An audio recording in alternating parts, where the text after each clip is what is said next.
watching everybody work. Fuck that fucking job, that little pay by the hour. Yeah, fuck that fucking job, my back hurting and I'm hungry. Yeah, fuck that fucking job, nigga, on soul. Yeah, caught between the two, get this money, go home. Yeah, all these people so, all these bitches, they messy. First day I came in, I bossed up on the bosses. And they promise nigga this, promise nigga that. Want my ass to work, then bring that paper back. Shaw, where you been? I been taking the shit. Knowing damn well that I don't fucking sleep.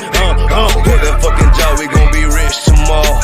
Fuck that fucking job, it ain't no more applying. Fuck that fucking job, boy, I'm sick and I'm tired. Fuck that fucking job, all that bitchin' and crying. And I'm saying, fuck that fucking job, nigga. Hey, fuck that fucking job, bitch. Fuck that fucking job, we gon' be rich tomorrow. Fuck that fucking job, it ain't no more applying. Fuck that fucking job, me and bro, we just posted. Look him in the eye, shake my head disappointed. We gotta visualize, summarize, execute. All these people dropping like fly, why the fuck we still here?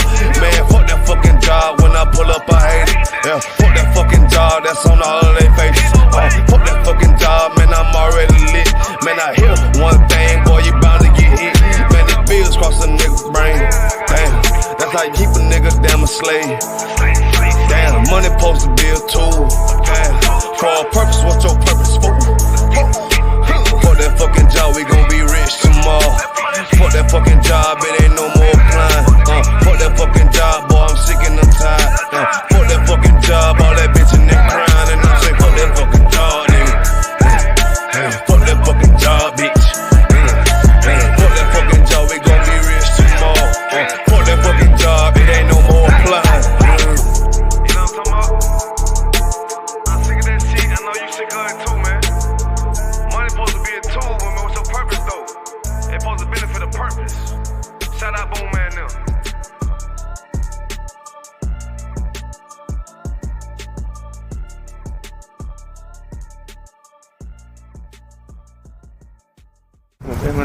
Fair enough. Push your position.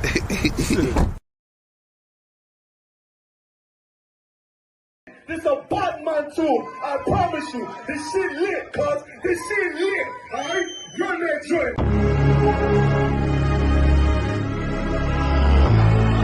Niggas looking for the light. Me and my niggas prepared for the dog. Yeah. So we gon' get it on for the last days, nigga. Already know what it is. 140 for the rubber. They in the building, we in the spot. We can go to war and see who make it out. Earn your stripes, dog, you with us or not. We can get it on when it's on, it don't never stop. First you get that power, gotta hold it down. Watch your step, boy, you on holy ground. They in the building, we in the spot. We can go to war and see who make it out. It's a problem, tell them pop ball. I die for, I let my colors fly, ball. For a nigga take me, they a drop dead. AR, clean them up like a mop pig. J. Cool, he bad, he really so tough. They like, damn, look what he did, it really gon' rough. Little bitch think she Kiki Palmer, silly hoe. She know I'm that bull, but I ain't from Philly though. From the city where they sing about that ribbon like petty poops. Know them niggas plotting, gotta deal with me. Can't catch me slipping, got to steal with me. Just left Alabama, bought a chopper from some hillbilly move. He made my feel the blade. Leave them all bruised, come through like a plague. Rebel off the leash like a dog out the cage. Call me Johnny Blaze, I'm Run West May.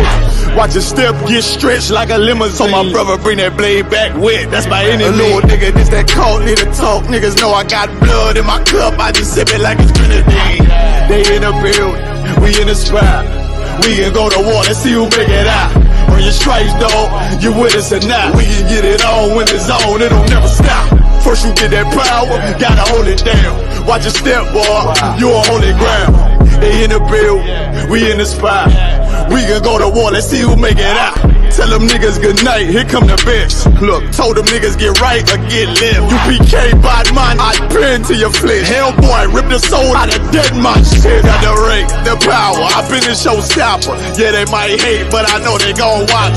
Zone on lock, and you know the flow prop. Iced out, got the drip out of David Jones lock. Know I got the plan, they say that you the man. No shit, Sherlock, I'm the one you heard about. box. Burn down the building, let them all watch. Throw that one West up, then I swerve out. Sick with this shit, I do not need a detox. He don't watch a step, blow him out them Reeboks. We taking over, I'm sending the word out. Can't see me, little nigga, I put you in a bird box. Look, it's one West practical, gladiator, maximal. Creep on them slow, but that Glock 5 rapido.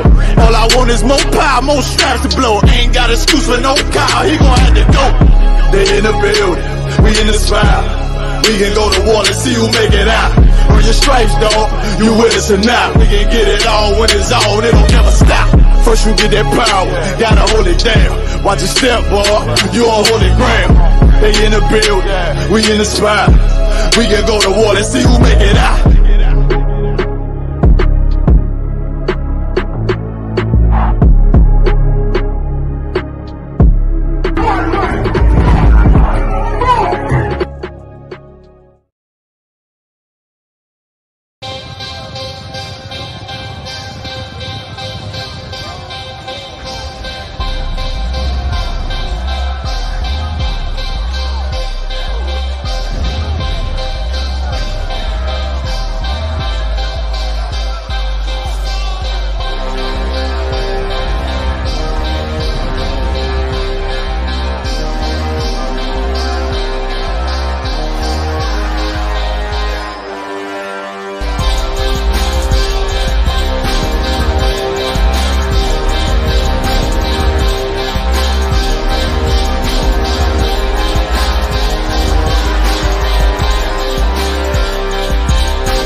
For homicide detectives, the clock starts ticking the moment they are called. Their chance of solving a murder is cut in half if they don't get a lead within the first 48 hours.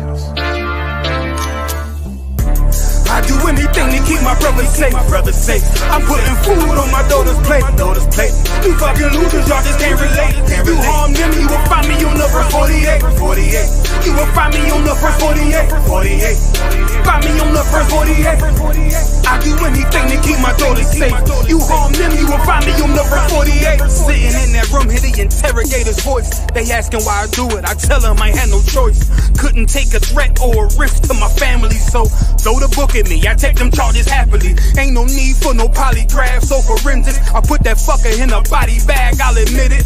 Fuck a sentence or the jury that will convict me. They don't understand, it's my family, they represent me. So for them, I risk my freedom, roll the dice. I ain't got much more for you crackers, go ahead and give me life. You don't know what it's like for the people that you love. They ain't there to get salutes, they ain't there to give you hugs. The same that done pulled me from the dirt and from the mud, it's gone because of who?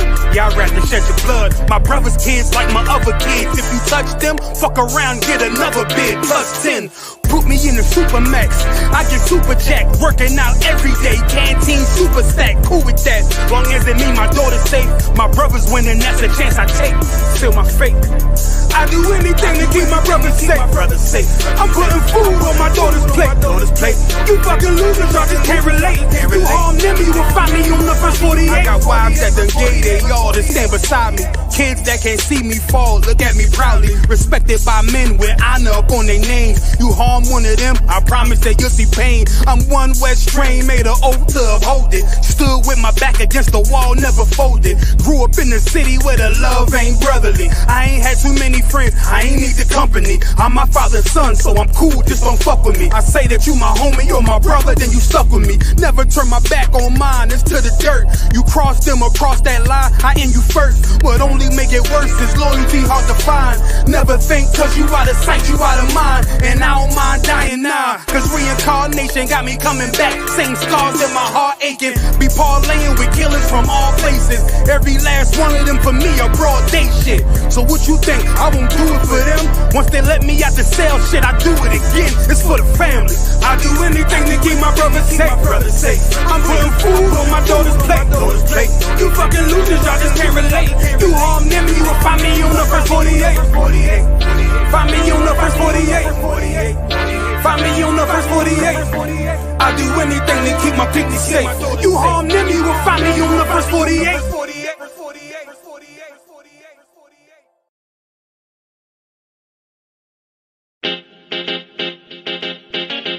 Baby, no listen to no fake news, them can't. Could do all it out and them never fake news. Notice I just be a bad bitch, I get forward from with you. But the one you have feel good girl them crazy. She never did a features, I rate it. Never did a features, half naked. Me never did a piggy or ratings half way, that's why me give her ratings. She never did a features, half naked. Never did a features, R rated. Me never did a piggy or ratings half way, that's why me give her ratings. I know every girl I wife material. I know every girl forget the juice in my seed bag. I know every girl me trust to cook my food, nor boil my tea, not even put the milk in the cereal. Me like a catty when me dival. When we wash for cook for clean and no fuss. When she hear me get a new girl, I know that me mean when me say me fight me demons. Multiple wife legally, no illegal. Yeah, straight, me go crazy. I know every catty can be my first lady. I know every press plus body done pay for plus Tatiana no fit in and no Mercedes. When me say oh luxury dolly fi nurse baby, a trouble when luxury dolly turn old lady. So big up every girl with no lazy. Your body big, but I your mommy donate it. I rate it. Never did a fi dress half naked. Me never did a fi give her ratings halfway, that's why me give her ratings. She never did a fi dress half naked. Never did a fi dress R rated. Me never did a fi give her ratings halfway, that's why me give her ratings. She now wait pan money for reach her and donation. She make reach her man donation. 100 and run, but the waist gal a pull her fi leave her man, but she stay strong. She know say them a no friends, them a haters. Them sleep with every man in a the acre. Can't get nobody fi stay long and want the advice for relation. Baby no listen to no fake news. Them can't keep a man cause them never stay true. Could do all it out and them never pay dues. Never shut them out and them wicked and cruel, eh? Bag a man a rush but them just a get yours. Everything them have them did a fear blows. Instagram live them nude for the views. Baby that I know you though. Sure, I rate it. Never did a pictures half naked. Me never did a piggy or ratings halfway, that's why me give her ratings. She never did a features half naked. Never did a features R rated. Me never did a piggy or ratings halfway, that's why me give her ratings. One wish.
the beat.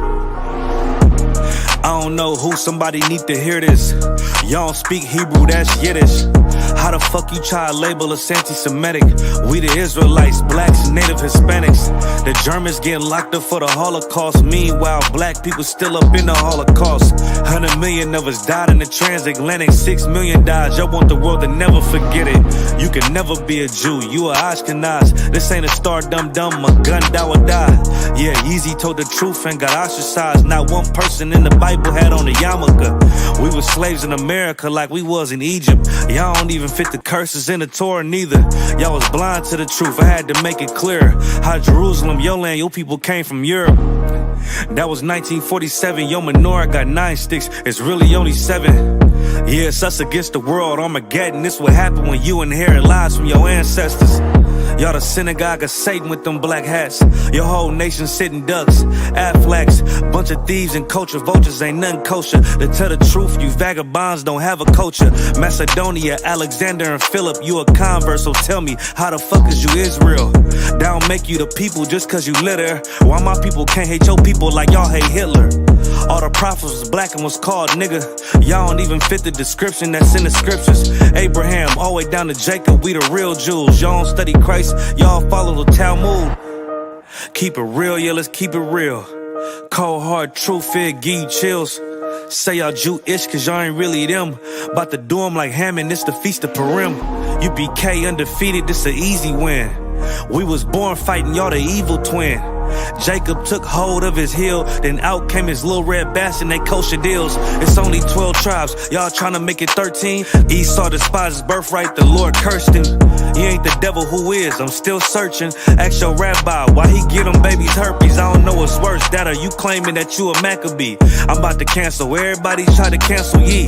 I ain't afraid to speak, that's what I do. They riding to the core, I'm just judging them by their fruit.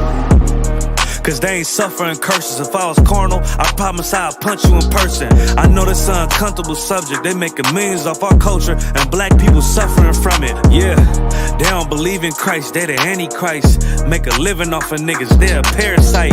I ain't afraid to tell the truth, niggas terrified. I'm about to go DEFCON 4, I ain't satisfied. That is proof. That is absolute proof that they know we are the real Jews. That's absolute proof. Now, he got the records. Go find me a white Jew on any archaeology in Egypt anywhere. You will never find a piece of archaeology with white people as slaves in Egypt. So don't tell me that they were slaves and it's their identity, and they know it.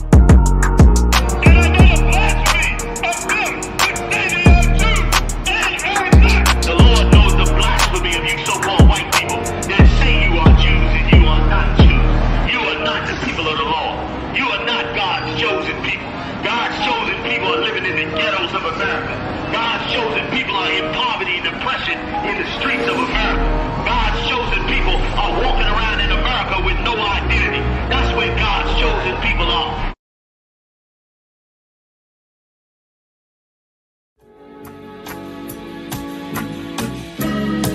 They killed, give me Isaiah 14 and 21. They did the same thing to my people. So you said that they put millions of my people. Yes, you said. Should a murderer go to jail for murdering? Absolutely. Should a thief go to jail when he steals? Absolutely. Should a robber pay back the money he robbed? Absolutely. So why shouldn't the white man pay for what he did? That's right. That's right. One day you'll see just how it feels. Payback is a dog. It's a dog. Payback is a dog. It's a dog. Payback is a dog.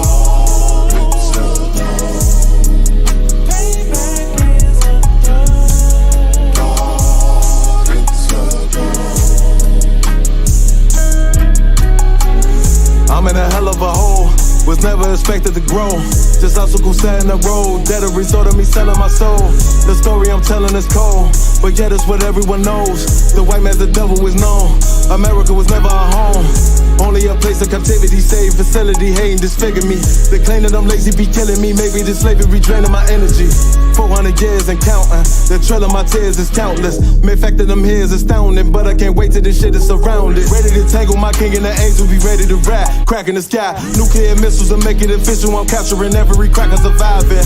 Put them all in chains where they need to be, slavery for me. And let the whole world see that with them in the cage and safer in the streets. Put the dog on a leash, get resolved for the beast. 144, get the ruler show, we could all be at peace. As soon as the trumpets are sound, your kingdom we busting it down. The only way justice is found, the time for your judgment is now. You'll see just how it feels. Payback is a dog. It's a dog. Payback is a dog. It's a dog. Payback is a dog.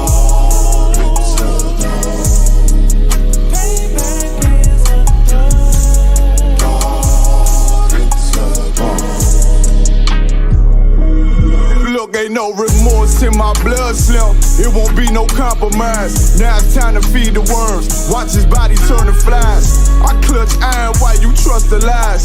The next Glock I buy gon' be Gen 5, I get it customized.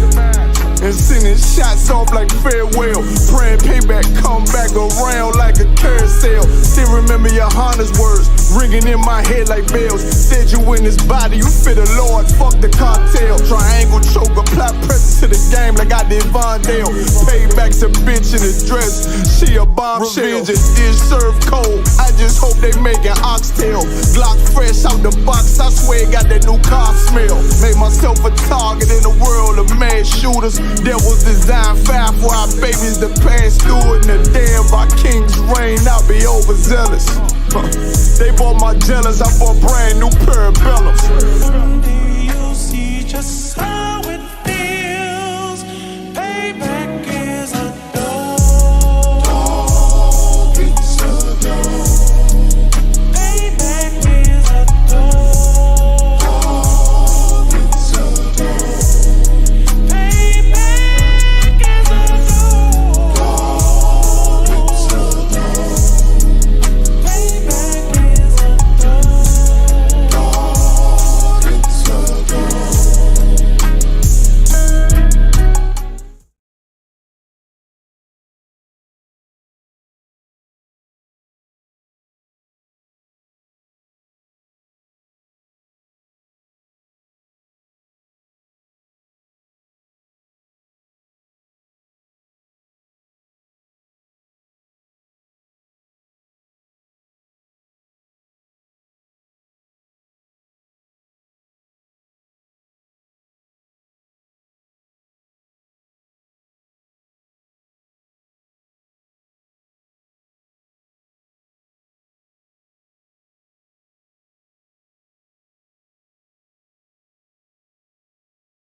Serious, and you're looking for a Christ man, the one who anointed with the Lord, with the Spirit of the Lord, to do His will.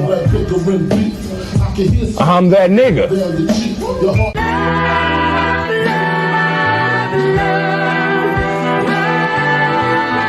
One West, 125th Street. Look, y'all put your faith in presidents like they gon' change this country. Run the league and let y'all play, cause y'all gon' make a money. Fuck Obama, he ain't come here on Congo. Amazing honor don't lack no soldiers. For the spirit of the Lord, we don't lack no soldiers. The saint, black, Hispanic, native, they hate your ass the same. Hate Christ in they image, hate you as a slave.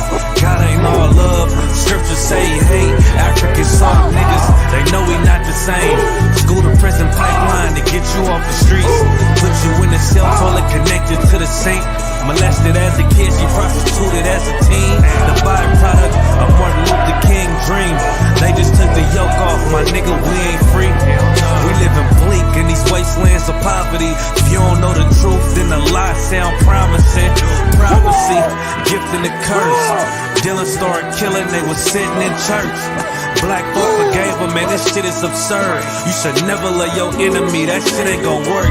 Yeah, fuck dying on your knees, you better die in glory. Man, I joined the UPK, taught me the art of warring. I took a nigga life like mine to be recognized. I feel that pain every day, it can't be reconciled. Pops banging, my sister a prostitute. My brother got life, and somehow I still found the truth. War ready, no cowards, no excuse. Fuck reparations, you can't bandage no open wounds. Blood on the leaves, body swing hung from a noose. I was on a run in Nashville and I found the truth. I called the school, classes being held by the shock on my life. I want to be a gangster like a cop. Do this for my brothers, real brotherhood. Everything we do, we got it out this book. My nigga, I can never be no African. UPK the only authorized acronym. I'm passionate about my brothers and sisters. We in hell, I ain't got nothing against them. That's another religion. If it ain't under your honor, ain't me murdered by them and got a hug from your honor. That's the way out for a coward in my observation. They don't fear the Lord, they indoctrinated. Wolves in sheep clothing, Joe Osteen. Real priests bringing back black royalty. One West on my headpiece, ranking order. Can't let them trick me off the streets, I gotta raise my daughter. I got brothers at the border ducking ICE agents. I got the name change, it was life changing. My family thought it was a game, put on all black, they said I was going through a phase. It's more of us in jail than it was slaves. Aquí somos la Escuela Israelita del Conocimiento Práctico Universal. Hoy estamos aquí. Lord Commander General Yohanan ISUPK.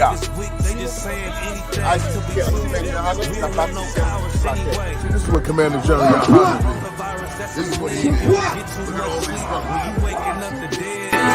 First camp, I cut off all my dreads.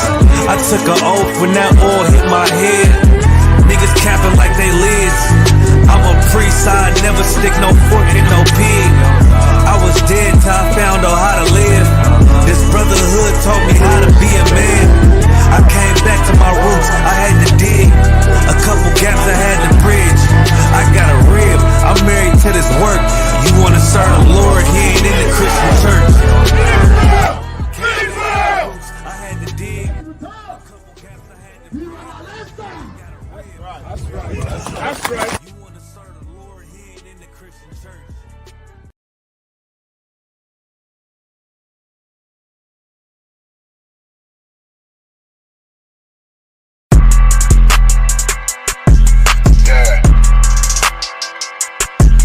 Yeah, you know what it is. 140 for the rapper, busy man, shit, nigga. They take their head off, nigga. I read what Eve did to Adam, I just pray my love don't lie to me. Swing the iron like stamps and I can't let no holder lie to me. I don't feel these rappers, all they lies is hypocrisy. Ain't no competition, ain't no rivalry. Niggas think I'm playing, I don't hear one word they saying, this shit light work. Think Muhammad one of us, he might lose his life first. Circle up and stay alert, another cop just stretch the nigga. He a demon, this that exorcism, watch I bless the nigga. You took that oath in blood, then you know I'm gon' get active with you. From the opposition, I see vision, let me paint the picture. Rappers claim they spit and I ain't listening, is in fact a if revenge was a woman, now I stroke that bitch like Jack the Ripper. War, we gon' run the summer, it's gon' be historical. Thought they making plays, made them niggas call the audible. Ask who run this shit, but that question is rhetorical. Bitch, I'm the one, me cookies with the oil. I'ma get them crackers, hell, should've never kidnapped my family. I can't do that, bet I be the last nigga standing. Do a life sentence for my niggas, pray you understand me. I might put a switch on this Glock and call it young baby. How you real triggering on them dots? You a bird feeder, claiming he a demon. What's a demon to a cold leader? When he said something, I ain't hear him. This shit like it ain't about who got the gun, it's about who gon' up that pipe first. I turn a bad situation to a game changer. Bring soldiers from the dead, just raised up the chain. Free shots, I'ma look like Aaron Jones when I run it. Never bite the hand and feed you, you'll never get that hand back. He bitchin' about 10%, I don't wanna hear none of that. He dropping sword, fuck him, just make sure you get that cover back. Look around, he ain't with us, probably cause he never was. Now my chin like you with the angels for your brothers. Everybody wanna be Richard Porter, God kill him like Alpo. Play if he want, it's laying in the trunk like Lee Malvo. I'm a certified woman's ass nigga, I am not a toy. Hey, I with that hollow sign, yeah, this the real McCoy. Feel like Gullah Jack when I'm in Fayetteville, you feel your boy. Still about my bread, still I think that's all that I do. The way I get that boy lost, they gon' start to call him Elroy. Fuck his game, pop out on them demons like I'm Hellboy.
Yabson Shabraka. Thumb, y'all could hear?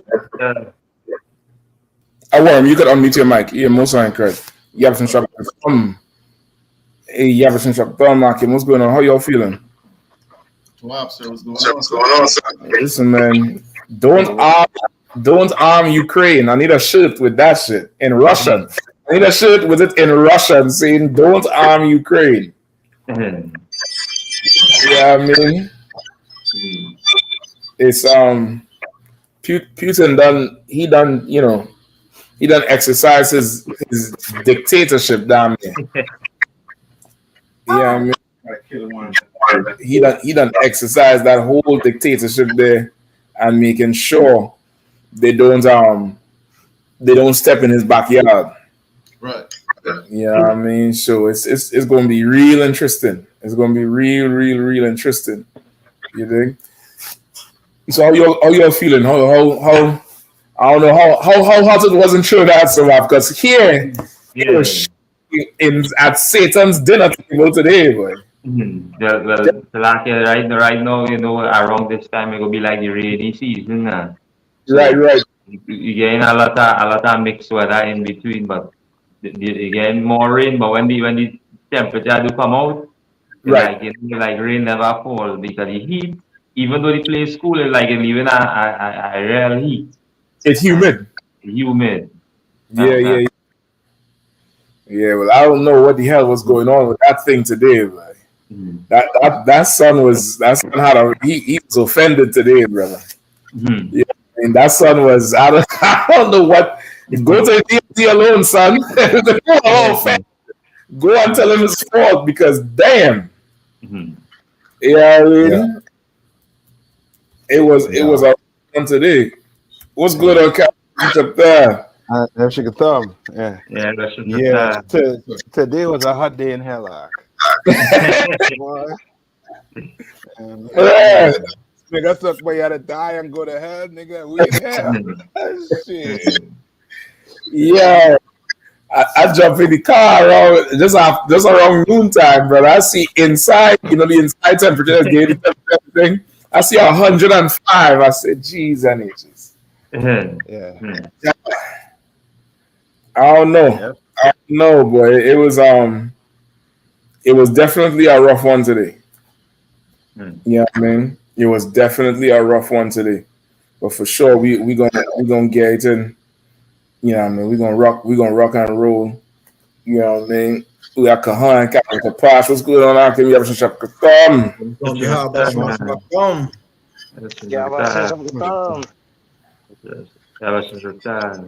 So what's which one of you all have Putin as a Facebook friend? Because I need to talk to him. I need to ask him a few things in Chinese, in Korean.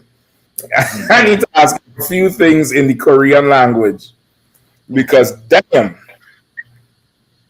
he playing 0 games. You know what I mean? Yep. He playing 0 games with the whole thing. So we definitely gonna get into it with him and whatever other stories we have going on tonight. You all know, of course, we're here every Saturday live on Command John Yohana on YouTube. Give him a hand. Hardest working man in Israel, rocking it out. I know the general had a whole project going on down there in North Carolina today. Cap, you'll tell us a little bit about it. I'll see if I get some. Man, it was off the chain to to South Carolina and DC and Virginia for coming through. Most the people in Cornwallis, they love us, man. You know what I mean? They were happy to see us. You understand? A brother, we was on the way back to the school, and the brother was older brother. He said he'd been there for over 57 years, and he never seen nobody give them love like that. We should let you know. Yeah, like we in hell, I'm telling you. He's so finding a way to separate us from them. You understand? Like, like how Esau called the middle class and then he had the upper class. He's separating us from from our brothers and sisters who living in these ghettos. To do it. You know what I mean? And it's almost to the point whereas you just going about life normal and thinking, you know what I mean, it's normal. But they in a totally different world. Right. You know, brothers and sisters in them ghettos, them in a really, I mean, they're in a, you know what I mean, a world that we got to go in there and literally pull them out of. You know what I mean? Because we was there and, you know what I mean, they say, you know what I mean, brothers and sisters were coming down. They took a ton of clothes. They took a ton of, we had a ton of Pampers there. Food. We gave out Stuff. food there out, you know what I mean, out there too. You know what I mean? The kids came up. Kids, you know what I mean? Kids took their shoes off and end up putting on the shoes that we had out there. That just show Dang. how hard it is out there. You understand? Where you changing out right there while you get stuff. That's wild, man. You know what I mean? And you can see them kids and them, they you know what I mean, they're looking for role models. You know what I mean? They're looking for the role models. You know what I mean? But the you know what I mean, the people in there, they're on the extreme oppression. I mean, ain't no, you know what I mean, ain't no joke, real oppression. And to Wada, to all the sisters that came out and helped out too. You know what I mean? To Wada. You know what I mean? You know what I mean? This was, you know what I mean, was of short notice, but boy, it come off that it was planned weeks ahead of time. You understand? Look, I'm just going to jump in there and say that because short notice for us is another day at the office. You know what I mean? Yeah. We stay ready. We right now, we are first responders. You think 911 will be there forever, but the ISUPK is going to replace your 911, your emergency response team. Yeah. We are your first responders. Are we ready to handle every and any situation? Like Captain Attack saying here, like, and the people was, you know, and it damn you in a spiritual in a way where the sun is out and it's like you're thirsty, you need water, and UPK come in like, you know, refreshed. Yeah. You know, refreshed with the whole thing to give some, you know what I mean, give some relief. You know what I mean? Brothers having a ball down there, you know what I mean, doing the work of the Lord is not a burden at all. You know what I mean? Officer Iraq down there from Durham, you know what I mean? Yeah, you know what I mean, he went there yesterday and they said, man, anything y'all could do for the people, we welcome it. You see, next time y'all come and shoot us, let us know, and they'll put a fly on every door in the neighborhood.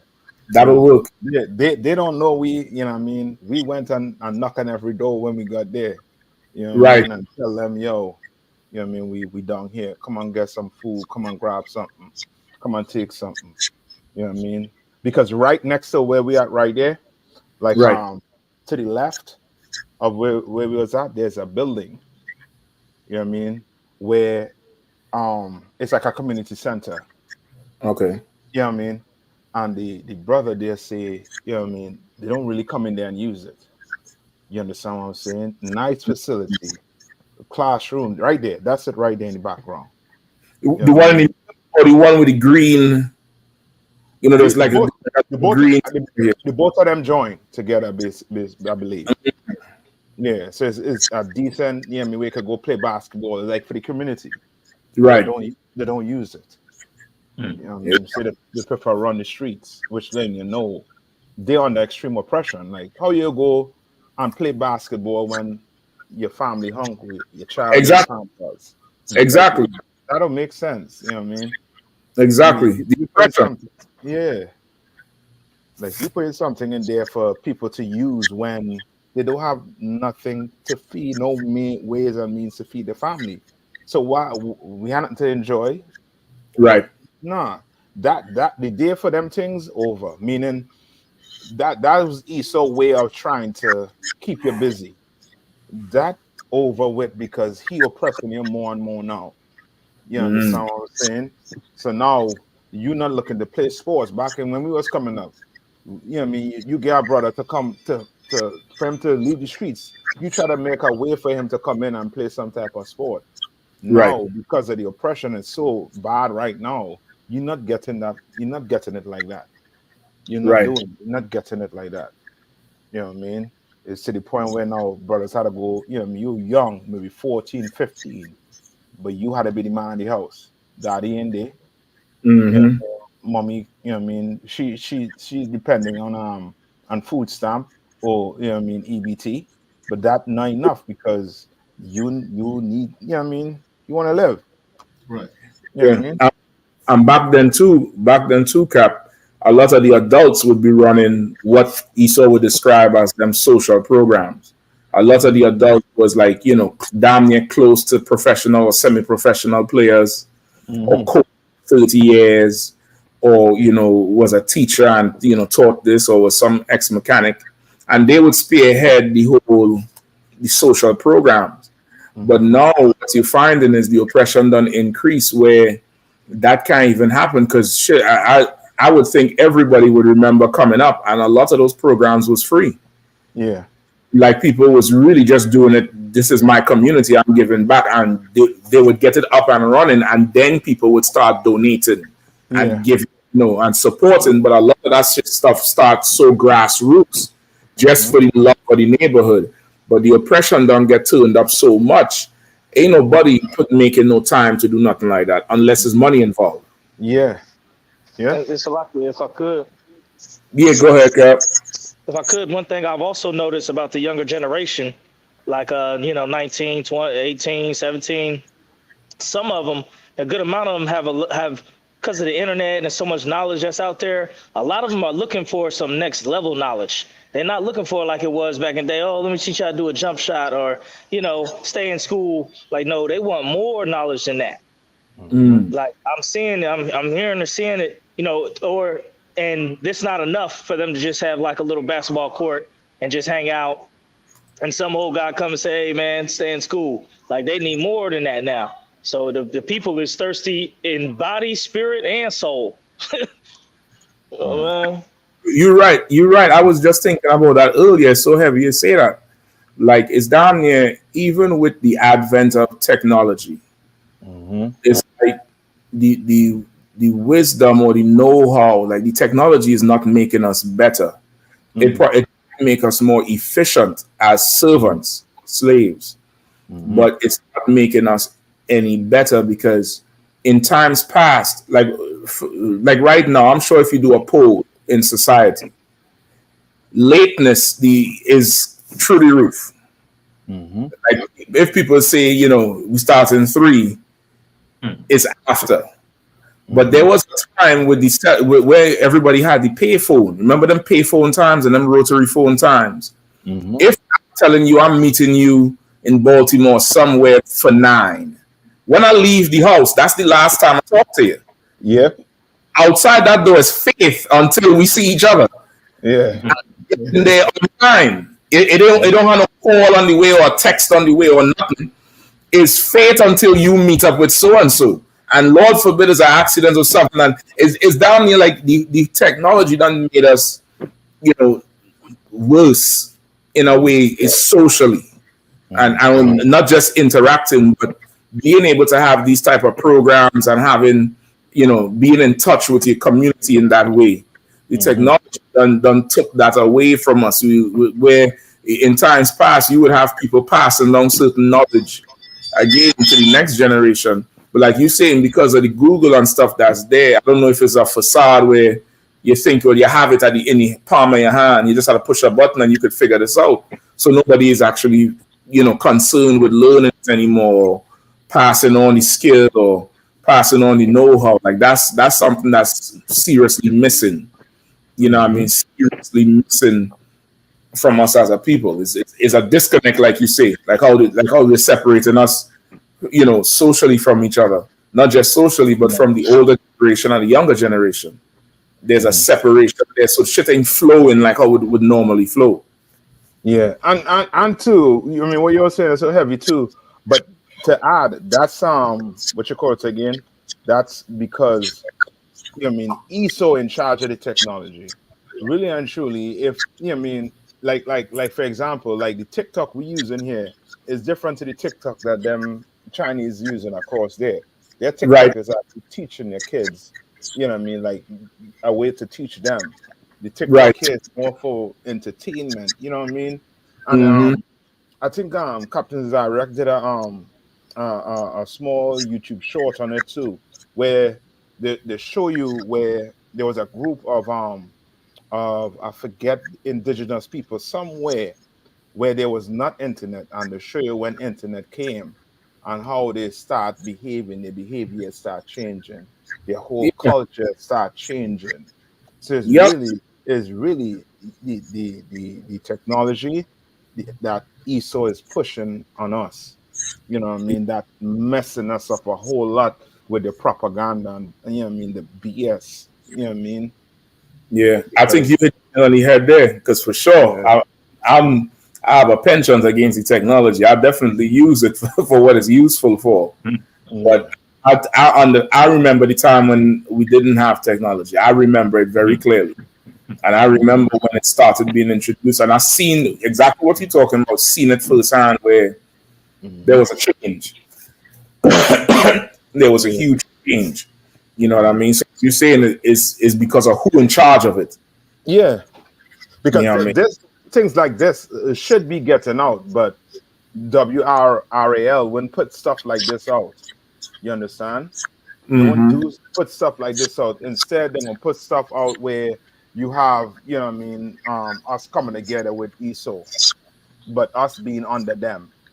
You understand what I'm saying? It's you know what I mean, is you know what I mean, or you know what I mean, some other, you know what I mean, some other, you know what I mean, something else where had nothing to do with black people. Yeah. You know what I mean? So, you know what I mean? It's you know what I mean? So is who the technology really, you know what I mean, who is really in charge of it, messing you know what I mean, messing it up. You know what I mean? But Lord will. You know what I mean? And two, if I could, the access to the technology, because surely if technology is you know so much better and they try to make everybody have access, how come even the brothers and sisters here in this area, they ain't streaming and going live and it going everywhere? It's because not everybody have access to everything. Like they're trying to make it seem. And like not everybody they're trying to make it like technology now is like the basic necessity of food, water, lights, you know, shelter. It's damn near that's how it seems like technology is, but it's more luxury than, you know, a staple then, or something that's standard. Yep. And it should be something that's standard the way how we rely on it. Yep. That's it. So like it. Go ahead, please.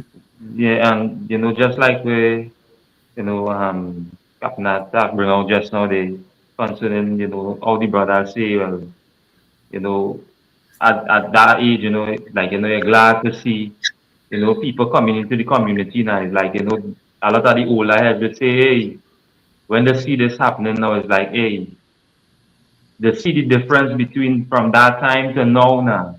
And it's like it's a joy for them seeing that the communication are people without, you know, as you say, the technology.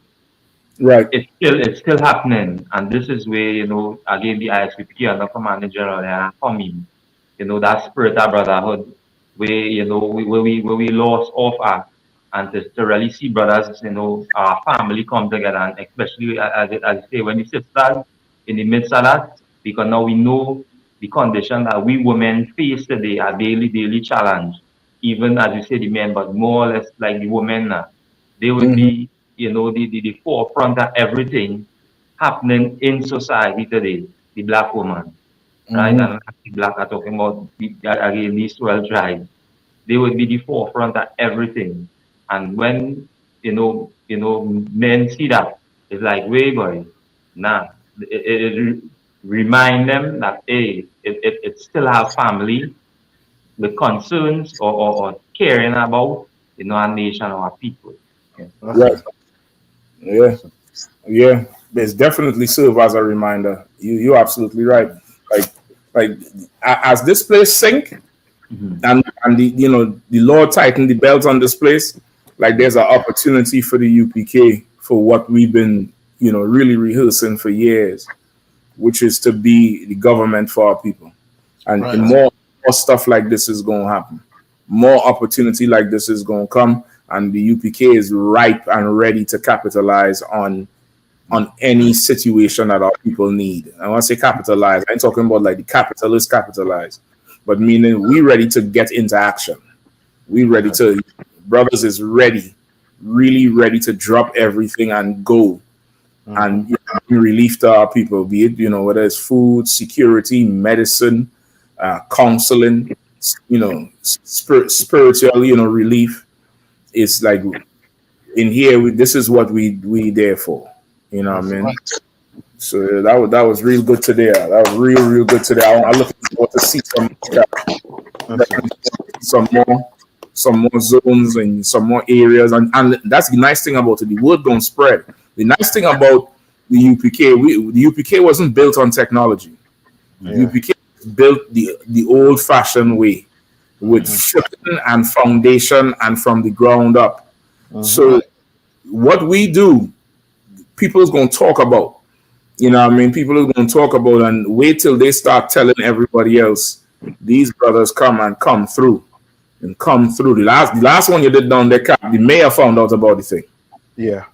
You know what I mean? So this one here, and then all over, they're gonna come and look and see all over that this is something not just local to their zone, but they could turn on the damn TV and see it going on in Haiti, in Jamaica, in Trinidad, in Brazil, everywhere we are in the UK, everywhere, West Coast, Texas, anywhere we at, this is the norm for us. Like this ain't something, like we just now doing. This is the norm for us, and it's only because, of course, Commander General Hanna, he done have the whole vision for how this thing had to go.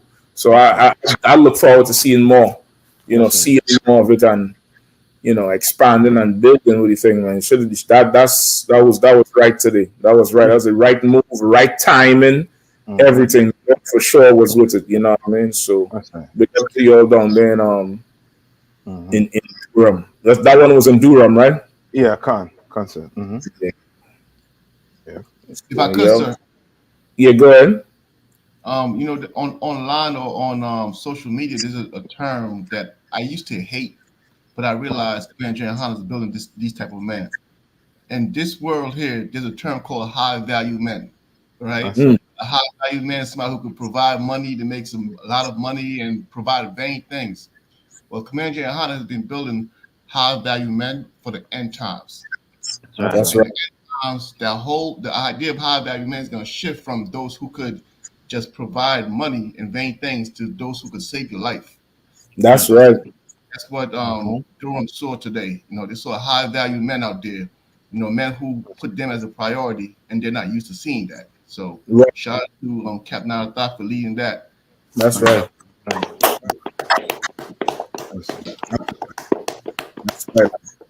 That's right. You done snatch back the high value men now. That's right. Yeah, took that shit back from them, man. Yeah, I'm a high value priest. Now listen, it had to be that, because listen, the UPK is the only priest anywhere. So it doesn't. You know what I mean? Yeah. But this is right, because with what Putin and them doing, and then you know what? It was about 2 months ago we was talking about how Britain was talking about the draft, because they didn't have enough people to fight, and now America and saying they're gonna bring the draft back. Like, somebody got to be preparing for us. Yeah.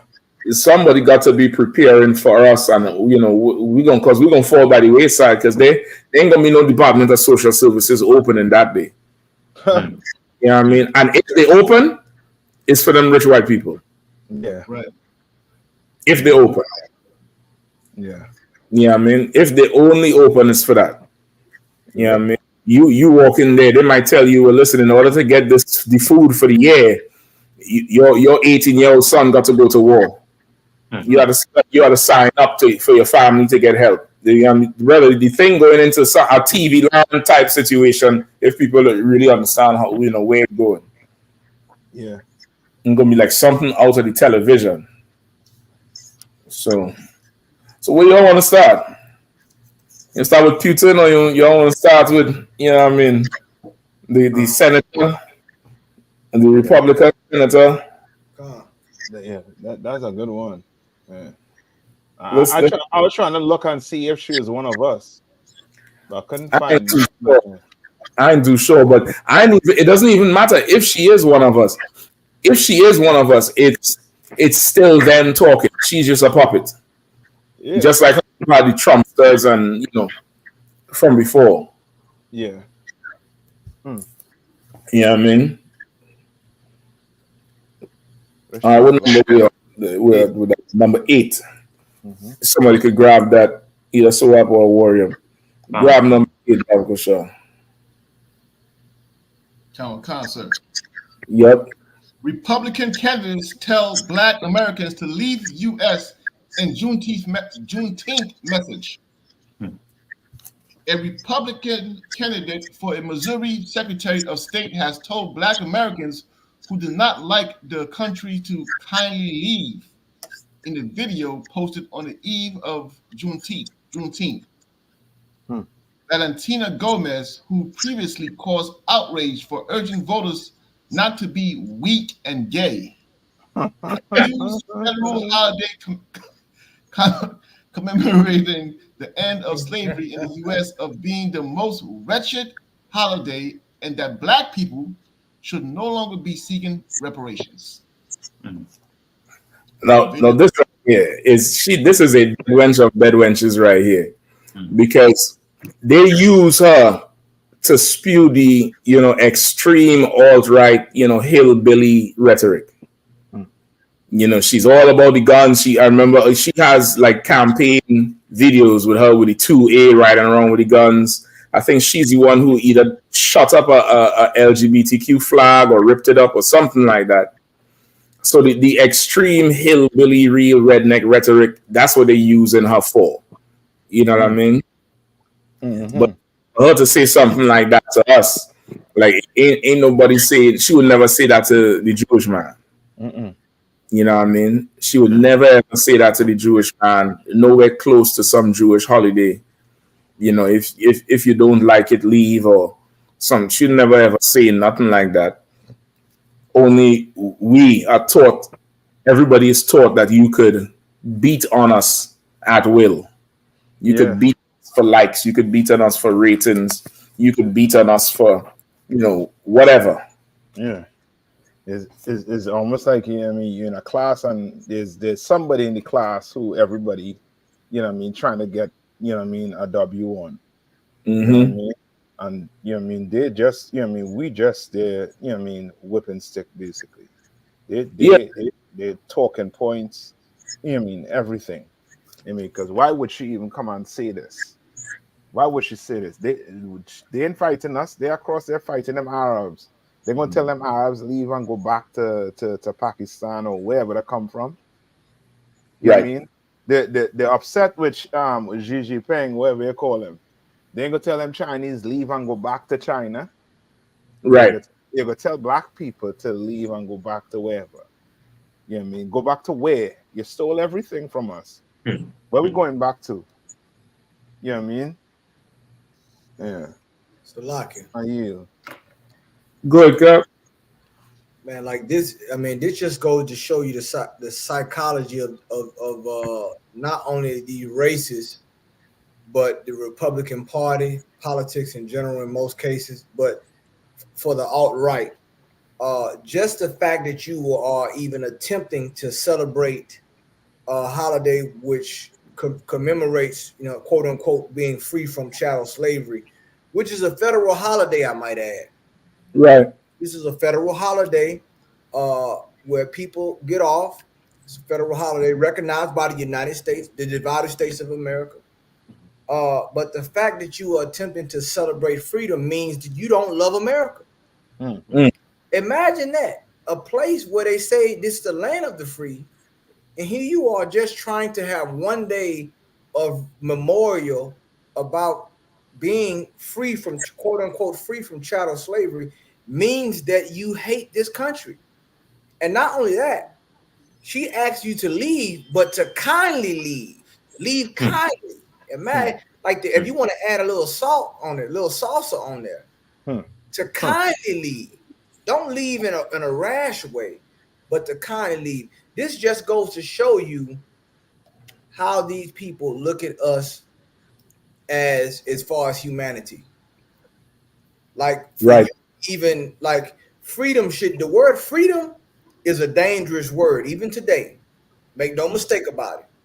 You know what I'm saying? You saw what Captain Nathok and those brothers did down there in North Carolina, South Carolina. That right there, that don't like a hate group to me. They're like a group that's concerned about the welfare of their people. And when you right. when you get the oppressed using the word freedom too often, regardless if they're saying that you have the right to do this and you're free, that's a problem for those people. Yeah. Just saying the word freedom, just saying the word, even if to say liberty, to say for a group of people to say that, now you have to translate what kind of freedom are you talking about? Because if it's the freedom that I think you're talking about, it means that you want to be free and rule over and be free from me and rebel. See, that's one thing about these buzzwords. There's certain buzzwords that white people, quote unquote white America and its supporters do not want black people to say. And they want to have the direct terminology of that word and make sure that word is not meaning something, because they know what freedom means to them. Yep. Make no mistake about it. But when it comes 4th of July, they know exactly what freedom means to them. But when it comes to your freedom, then now we have to make sure that you don't hate America when you're talking about freedom. Brothers and sisters, this is how you know that we are the Lord's chosen people. And this is how you know. If you ever want to know if you oppressed, use the word freedom. Start using that word a lot around them. And watch how what do you mean freedom? Why can't my freedom be the same as yours? You have the right to decide this and decide that, but it's a problem when you decide it. Right. When you speak about it. Salaki, I yield. And you so right, Kahan. Go ahead. Salaki, sir. You go ahead, sir. No, you go ahead, Warren. I'll come in after. Come on, sir. And it says here, Valentina Gomez, who previously caused outrage for urging voters not to be weak and gay. So she barked up the wrong tree previously. So she took the target this time. You understand what I mean? Because she LGBTQ and she got pushback. So she said, let me not do that. Let me go after people who nobody defends and nobody cares about and everybody hates. That's the safe attack. That's to show how evil this is, because she went after Salaka, sir. No, you go ahead, continue, brother. No, she went after the easy target, the one that nobody defends. That's why in the ISUPK it's so important to be part of this body, because we're the only one who catches all that. We're the only one covering the story. Salaka, sir. That's right. That was real shrewd analysis there, Warren. I definitely didn't pick that up. I don't know if you all picked that up. But it said she previously caught backlash for attacking the LGBTQ. Right. And she ain't attacked them. What was the statement she said? Valentina Gomez, who previously caused outrage for urging voters not to be weak and gay. So she ain't attacked LGBTQ, but she used adjectives that would be used to describe them in a way that is undesirable for voters. Right. Yeah. And they took offense to that. And you're right, Ash. She recently caused backlash for that. So instead of, I ain't going behind them, like it's Pride Month. Juneteenth is one day. It's Pride Month. Exactly. She could just double down on the thing. Right. But she make a pivot and look for, who she could just beat up on. The how they call that with them terrorists? Soft targets. Low hanging fruit. Oh, that low-hanging fruit, low-hanging strange fruit. That's what she looks for. Like Warren, that's a cold analysis there. I see a Warren. We're gonna need you in the kingdom version of the CIA and the FBI. You gonna you come in and you just sitting in the corner, you ain't saying nothing. They think you the janitor. But you're gonna be able to pick through the whole thing and tell us what Moabites is doing to the Cushites and who gonna eat tonight. Damn. Like you right, that you absolutely right. That's right. Salaki. If I Yeah. could, and like what you just said, Captain Shock is heavy. Now here you have the LGBTQI mafia, which is a fabricated minority group. We all know that. Right. They have a whole month dedicated to them, and we have quote unquote one day. You understand? Black men don't even get Father's Day, so you have quote unquote one day that's recognized by the federal government. Now here, you see like the irony of that. Now here you are talking about to kindly leave America, where you have America that just recognized this as a federal holiday. Mm-hmm. So the same country you're telling black people to leave because they want to celebrate Juneteenth, the United States federal government recognizes this day. So what Right. does that show you? That you're even if it's on paper that you can celebrate it, it's an act of rebellion, just remembering what your forefathers went through. And I think this is might be this is a quote unquote sister from a tribe, but this just lets you know that there's a traitor in every race, Right. traitor in every tribe. Once again, Judah, we got our traitors. It's plenty of them. You understand? Every tribe has, and once again, what does this show you about? You have to lose who you are to be a part of them. Right. You understand? Here you are, like you're telling black people in America who've been slaving in this country for over 400 years that they should just kindly leave.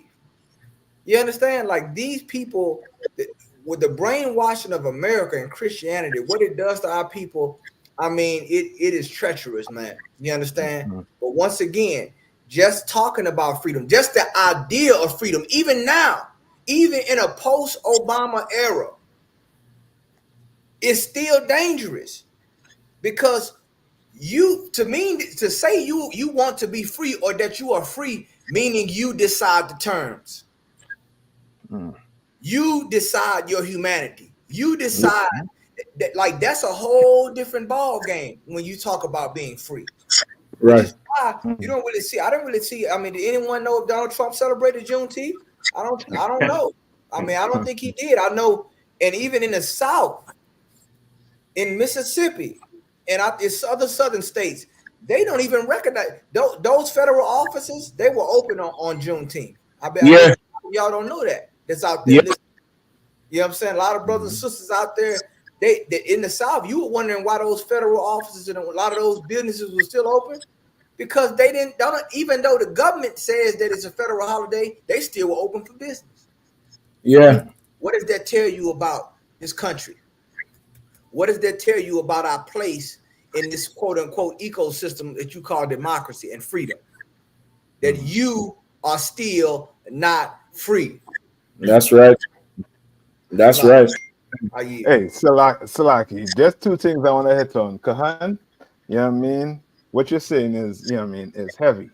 And, you know what I mean? Just to add to what you're saying, that's going to be the day when Esau have his 4th of July and we just have our business running as usual. It open as usual. Ain't no barbecue and nothing going on. We just running, doing business as usual. Yeah. You understand what I'm saying?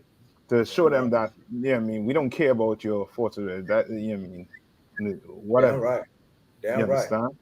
And just to add to what Kahan's saying too, you know what I mean, how Esau thinks, right? All right. Cap, you mind if I read this? This is all this a book, right? The Lucifer Principle is Scientific Expedition in the Forces of History. Yeah, go ahead, right? please. I'm on page, I forget what page I'm on here, but they say the secret meaning of freedom, peace, and justice. They say, but what about freedom, justice, and equality? Isn't the goal to put all nations on an equal footing? Isn't that what peace should be about? And equality of nation will never exist in our lifetime. Why? Because peace, freedom, and justice are deceptive concepts. Hidden beneath their surface are the instincts of the pecking order. like what Kohan's saying. You understand? And then I'm gonna skip down to we only speaking about freedom. One man's freedom is all too often another man's oppression. That's Right. true whether you are a comfortable citizen of a civilized society, or a barbarian restless to bully your way up to the ladder. So that's how they see it. You start talking about freedom, Right. in their mind, you are trying to be the oppressor. Right. And they're not having that. They're not having that. And so, You like, if I understand? could, if I could, Cap, and that's why when you see and Esau knows this in other countries where you have oppressive governments, they know it's certain words that they have to have a monopoly on. Freedom, they have to have a monopoly on that. Liberty, they have to have to have a monopoly on. You know what I'm saying? Like, Yeah. that's why they control the information. It's heavy. You was talking about technology earlier. They have to control the information. So bringing it back, what does this show about us as Black, Hispanic, and Native American Indian people when it comes to them recognizing our freedom? They don't recognize it. So how should we operate when it comes to Thanksgiving? We should not celebrate it. How should we operate when it comes to Christmas? We should not celebrate it. We should not celebrate their holidays. Because what is that? When it comes Thanksgiving? Now here it is, Juneteenth. Or you don't love this country, you can leave. But when it comes Thanksgiving, don't you have a lot to be thankful for? Look at how these things change when it comes to when they celebrate their holiday for their culture, their government, or their God. They want you to participate. You should not participate. That's what Commander General Yohana has been telling us for years. Right. You should participate in that. First of all, it's against the Lord. It's not in the scriptures. But once again, it upholds their culture. Right. You participate in anything that upholds their culture. It is counterintuitive to yours. It is counterintuitive to your freedom. So, like, That's right. Listen, and if I like, Slacky, go ahead, Cap. No, you better. I'll come in. I was just going to say too, like, you know, it's so heavy where the two of you all touch on something there about when they celebrated their holidays, we carrying on as normal. Remember, Juneteenth was like that. Juneteenth was our own holiday for us. It was so much of our own. A lot of people didn't even know what it meant, what it was in reference to. People didn't really understand it, and it was something Black people did in a spirit of F America, F the white man, where Black people would take off and celebrate it on our own. We didn't need to, you know, have everybody involved with it. It was our own thing. And now it's down there like they took it from us.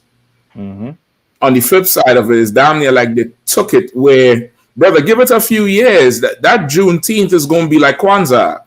This is people dressing up in dashiki and, you know, telling their own version, like how Hanukkah is for the Jews, about, you know, candle lights and gifts and bullshit. Give it a few years, brother, and Galveston, Tech, they might even rename that place. They might go very far into just overshadowing the whole thing of what it really meant and what it meant to us. Because at one time, this was our shit that we would just do. And to heck with them, I ain't working today. It's Juneteenth. I'm taking the weekend off. It's Juneteenth. You're all short today. And now it's not that. You know what I mean? Cap, as you're on it, just to add, as you're saying it, that's because we let them Africans in. That whole the sheiky. Once you start letting them African in, now you can let, you know what I mean? Why all the other heathens just do not come in? No. Right. If we had kept it to ourselves and not try to let them Africans in, I think we could have fight off, you know what I mean, Esau a little bit longer. You know what I mean? We'd have it for a little bit longer. But once you let them Africans in, them, you know what I mean, them Africans, they love, you know what I mean, them oppressors. They love them. You understand? And they all, you know what I mean, a heathen they're all about money. You're right. They're all about money. And they know to get their stuff sold, they're going to invite them white people in. Yeah. And that's when you know what I mean, when you let people in, now your plight turns into like money. Like for example, the Guyanese president, right? He's an East Indian. Now he is going to England and telling England that they should pay Guyana for reparation. When it should be F reparation, we want 400 years of your time. Mm-hmm. What the hell are you talking about reparations for what? Oh, you want to get rich. And that's the one thing with heathens. They're always trying to get rich off of us, but they don't want to face what the complicity in the crime the white man put on us, or the oppressor put on us. Everybody want money. Yeah, I mean, but you know what I mean, but to hell with getting real justice for black people. Nah, yeah. Could stay, you know what I mean? Let's get rich right now. Right. You know what I mean? And if they do get reparations, you know it's just going to go to the East Indian community anyway. Exactly. It's a lot. Yeah. You go ahead, Cal. If I could, that's right. They would definitely they'll gentrify anything. Like and one thing they're real good with, before they started gentrifying, you know, the actual real estate and thing, they gentrify your culture. Yeah. You know, you go to a Juneteenth festival, usually it's the mom and pop vendors out there selling you drinks or whatever, or food and, you know, coffee. But the moment you start seeing Starbucks signs, right, and you able to get a frappuccino while you on the Juneteenth float, you know what I'm saying? You're seeing the MLK, then you got, you know, Starbucks on the back end of it. You better understand what's getting ready to happen, right? Because then now I'm just quote unquote here to support the new narrative of Juneteenth. Yeah. And what Juneteenth means in 2024. See, those things, they can gentrify your culture. Mm-hmm. Which is why the Bible say we make no covenant with them. Mm-hmm. You understand? Our culture, that's the thing about our culture, man. You call us a cult, but you don't understand the culture that we have and why it's important to hold on, that we don't sell to the highest bidder. We're not waiting for a buyout. You understand? We didn't bought in too much. You understand? We didn't sacrifice too much. The Bible says, buy the truth and sell it not. Exactly. So when it comes to our suffering and what we decide the terms, you don't sell that out, because when you do, now it has a new meaning. Right. You understand? They write a new book on it and they tell you, well, this is a coalition of what Juneteenth meant. And now you having a Chinese man telling you about what Juneteenth meant to him in Tiananmen Square. Salaki, I hear. Nigga.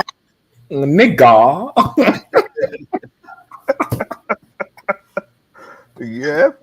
Warrior. If I could pull a scripture. Please, Zach. Pull a scripture, because this scripture here is what helps me suffer, you know, these big-headed Negroes in these tribes when they try to get into politics. And the first thing they try to do is sell us out. And this scripture here reminds us how much our King loves us, right? This scripture is found in Matthew chapter 12, verse 36 and 37, where Yahushua, it's written in red, Yahushua said, or the man they call Jesus Christ says, but I say to you that for every idle word men may speak, they will give account of it in the day of judgment. For by your words you will be justified, and by your words you will be condemned. That's what I mean. So this sister here, she's attacking black people, but she doesn't understand. Christ is listening closely to everything you're saying when you try to get in power, and when you try to attack God's chosen people on the earth, to try to make yourself look like you are important and that you don't care about us. Christ listens to every word, and he's going to judge every Negro and negrette in trying to get in power in that day. You know, if you sell us out to get in power, you got another thing coming to you in the day of judgment. Yeah. Yeah. Like she thinks she's something special because, you know, these oppressors done gas up, you know what I mean, and put her on the front line and give her the green light to just spew whatever out her mouth. But I mean, she better go look to see what's going on with Candace Owens right now. She better go check that damn reference out, and so many other puppets that they put in there. And this is what I want to know. So what black people complaining about America? Trump a whole campaign complaining about America, and ain't nobody tell him leave. Yeah. Right, Cap. Ain't nobody say, you know, that's right. You should go back to Germany with your German family. That's right. Right. You know what I mean? Right. So ain't nobody that all this make America great again. They complain we losing America, we losing our whiteness, we losing this, we losing that. Right. All that complaining about and run a whole 2016 or 2016 whole campaign and won on complaining about America. You ain't tell him leave, but we do. You say we complaining, and black people ain't complaining. Not like we will, or not like we should. Damn you know what I mean? Now, Cap, what you just said is nuclear, and it should be echoed in this echo chamber that we have called the ISUPK. Because let me tell you something, we know the difference between a mascot and a soldier. You understand? The difference is you can't fool somebody that know, that understand talking points and so forth. Where has Ben Carson?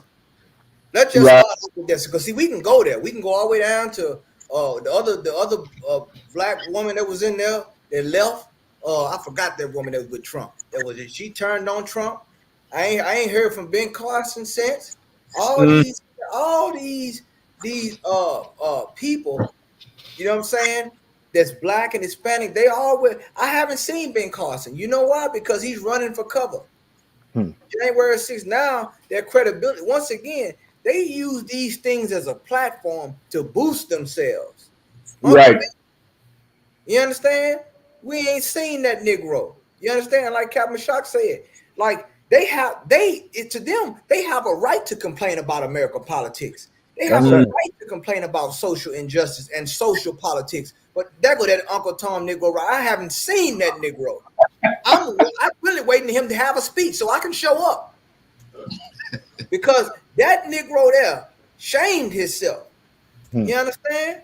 Along with the other ones that supported Donald Trump. You understand? But once again, when it comes to us, we have to take the back seat. You understand? We have to take the back seat to we don't even have a right to complain. But like you said, Captain Shock, they can have a complaint. Like if we made a campaign saying make America great again, they would say, why is it ain't great now? Why isn't it great right now? But they get to use that talking point. Why? Because they control the narrative when it comes to freedom and voicing. Why do they consider ISUPK a hate group? Right. Think about it. They call us a hate group when we are standing for our people. You just saw the slides of Captain Nathak and those brothers out there feeding and clothing people in the ghetto. I'll tell you what, you go in the ghetto and ask them, are we a hate group? They're gonna say we are God sent. That's right. That's right. It's just like I roll in. So while I in, no, sir. Please go ahead.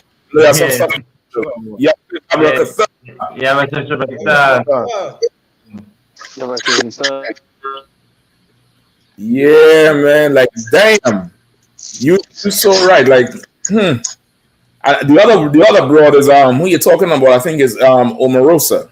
That's who it is. Omarosa. Yeah, I mean, let me see if I pull her up there in case people forget. Omarosa. She was there with him, step by step. That's right. Step in fetching, literally down there. Salaki, if I could. Go ahead. Man, this is so heavy what y'all bringing out. That's why the scripture says the hell was prepared for Satan and his angels. Damn. It's a lot of our people that as things go to a head, Donald Trump may be back around and it starts getting to a racial fervor. Once again, you're going to have all these so-called Black, Hispanic, and Native Americans that's going to be jumping ship or joining with the oppressor. They believe the oppressor's talking points. You got Latinos for Trump, and they talking about get him out of there. It's like you talking about your damn self. Right. And so they're gonna, we're gonna have to be on the lookout for these people and be teaching and making sure that we going against all their points. making sure that they don't get no foothold in our people's minds. You know, because they trying to get, what's that black girl that was kind of Republican? Oh, that was getting a lot of steam. Candace Owens. Yeah, Candace Owens. Candace Owens. So you're gonna have these people. You know, so we got to stay strong, Israel. We're gonna battle them people all the way down and make sure that everybody know the truth. All right. Nah, you absolutely right about that, Cap. You so right. You know what I mean? Dang. So like what's going on with this Gomez girl? That shit ain't new. That shit is the same. That's the same game resold, repoed, and redriven. That's the same thing that just, recycle, regurgitate it, reupholster it and put it back out on the front and tell you this is the 2024 version. It's the same thing. That's right. You know what I mean? Just cooling for a position, and the minute they're done with you, they're gonna release some tape or some tweet gonna come back, or they're gonna take a sound bite that they know will be taken out of context, and now you're gonna be on the outside like Omarosa, like Candace Owens, right, like every other minority who tried to support him, like Ben Carson, the other little goofy looking one there from South Carolina with the bald head. Was he one who was playing? That dude, Paris Denard. That was another one. I know his name. He have a bald head, and when he smiled, he looked like. Yeah, I know you're talking about. He tried to run for the presidency. Yeah, he looked like a fool's fool. He just let help him. You know what I mean? And then you have the other one, Herschel Walker. You know what I mean? Who is just as foolish as what can I say his name in Paris one? No, I forget his name, but Salaki. Herschel Walker is equivalent to Donald Trump, but you know what I mean. Donald Trump, he is Caucasian. You know what I mean? The two of them on par. Shit, Tim Scott. That's the full name. Yeah, that's him. Tim Scott, brother. If this ain't a Yassa Bossum face, if this right here is not, hold on, let me see. If this is the Yassa Boss, Yassa Bossum, this is not a Yassa Bossum face. Yeah, I mean, he definitely love white people. He love. It's a lot. Yeah, him some cream. So, like I said, if I could, for those who don't believe reincarnation is real, you could tell that's a slave right there.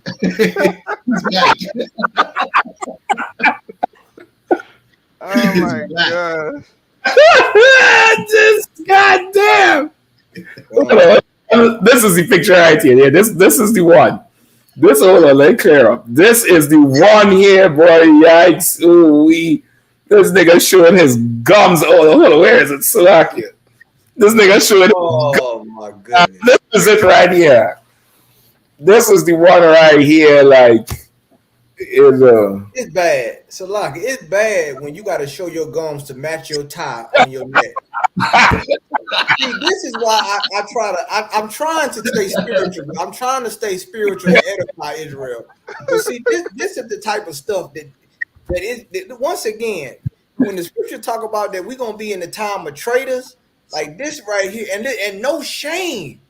Nah. And you know why it's no shame? Because the integration in this place has removed shame. It's like that. Guess what? They gave him talking points. Right. Nigga is no different than a Muppet on Sesame Street when he get up there on that stage. They just ain't got they got a hand on this nigga back, and they putting the words in this nigga mouth. And then you gonna get up there, and then you want to talk about black fundamentals. You want to talk about black responsibility to black people because you endorsed by the Republican Party. This is what I'm talking about, and the UPK we bring out. But see, and you know who our opposition is? It'll be this person right here. Once again, these are the people who hate the UPK. These are the people who hate Commander General Yohana. Right. Because you will look a whole lot better if you just tried to act white. Yeah. and agree with white people. And just to add to Kahan, and these are brothers who accept second place. In the UPK, we do not accept second place. Damn right. You understand? We do not accept second place. They accept second place. They're like, yeah, I know who I am. I'm gonna take that back seat and let you, you know what I mean, you be the one. You understand? But nothing here. We want everything. We want rulership. You know what I mean? They want to, they just want to, you know what I mean, get a nice paycheck and go home with the, you know what I mean, family and be relaxed. Not us. You know what I mean? To hell with our paycheck, to hell with reparation. Right. We want rulership. We want justice. You Damn right. understand? You do you do the crime, do the time. Simple. Damn I right. yield. If I could too, if I could say one more thing too, Cap. And that's what black people don't understand about racism, the sophistication of racism. See, when you think about race, say white people, they hate all black people, right? That's how most people look at it. But here's the thing, here's the catch. Yes, but they will co-sign certain black people who fit their narrative, who will agree with them. That's what they don't understand about this. Like with Trump, he ain't racist. Look, he got Tim Scott. He ain't racist. He got Omarosa. He ain't racist. He got Ben. But that's the thing. You understand? This is not wholesale racism. It's sophisticated. That's why the Bible says oppression make a wise man mad. Yeah. Right. You got oppression you got to be wise to understand oppression. They will use them. You have, as the old people would say in the South, they will have showcase Negroes. Negroes they put on showcase, and he's a showcase Negro. They polish him up. They polish that head of his. They give him a nice suit. They tell him what to say. He didn't come up with those talking points on his own about abortion and about healthcare and about social economics. He didn't come up with that. That was given to him by the Republican Party. Right. It is no different than the Democratic Party. These talking points, once again, you know why what we say is so people like, wow, we never heard that, because we are free men here. That's right. Exactly. What we get comes from the Lord. You understand? Like you can't, it's no cookie cutter mentality when it comes to what we do, because we broke the mold. We speak what the Lord have us speak. But on here, I guarantee you, all you got to do is study, okay, what does the Democratic Party stand for, or Republican? And all you got to do is agree to those talking points, and they're going to usher you in. They're going to say, you don't like black people. You don't like lazy black people, do you? No, I don't. Okay, good. Okay, let me put this shirt on. Put this American pin on you and stand up here right next to Donald Trump. Say cheese. Salaki. Mr. Head as eyes nigga. Yeah. Right. Mr. Head. What's y'all Trump looking at him too? Like you know what I mean? You my good slave. Exactly. Basically. You know what I mean? Good nice. Yeah, it's a sickness amongst our people. Yeah. And you know, it's the psychology. Hold on, let me see if this is what I need. Yeah, and where these Negroes too for when people make statement like that in Congress, so you know what I mean? Those high profile figures. You tell me no black person in here what Valentina said about black people, and nobody come out and say nothing. That's the strategy, Nathan. The strategy there is you get a Hispanic to say it, so if black people come out and retaliate, it'll look like blacks versus Hispanics. Exactly. Which is the bait. The bait there is to bait them into that. So the Democrats is not saying nothing because that's not a war they want to fight. They're already losing. They're trying to see how they could push that caucus over the finish line in November. But they didn't know Biden is done. So they're not going to come out now to say anything because they know even if they stick to the point on this argument, they know once it trickles down to the streets, it'll be a black versus Hispanic thing. Yeah. No, Salaki, I was talking about this big-headed Negro. Like, he agrees with what she's saying, too. Oh, hell yeah. He said, go. You understand? I like it. Them Negroes in the Republican Party. Just sit back and let that woman say whatever to say. Sit back and let Trump say whatever you want to say, because they believe the same thing too. Yep. I mean, they're the ones, you know what I mean? They're the problem. They're the problem in the black community. You're looking at, you know what I mean, the brother on the corner like he's the problem. He is not the problem. You understand? These men here is the problem right here. You know what I mean? These, you know what I mean? These are the men who basically have your community in the way it is. Exactly. Yeah. You know what I mean? Exactly. If I could too, and let that be a warning for all you brothers and sisters out there when it come to these political parties, man. You know what I'm saying? Like, once again, if you're gonna let Satan put a battery in your back, you better make sure it's charged. Mhm. Let me tell you something. They about to run out. Trust and believe. You know what I'm saying? There's a day coming for all, like the Bible say, every idle word you're gonna have to give an account for. You understand? And we know who they are. They have shown themselves. See, pride is gotten strength in this place. You understand? Like they able to say all these things about black people and Hispanic people, and you sit back and watch. You toe the line. Why?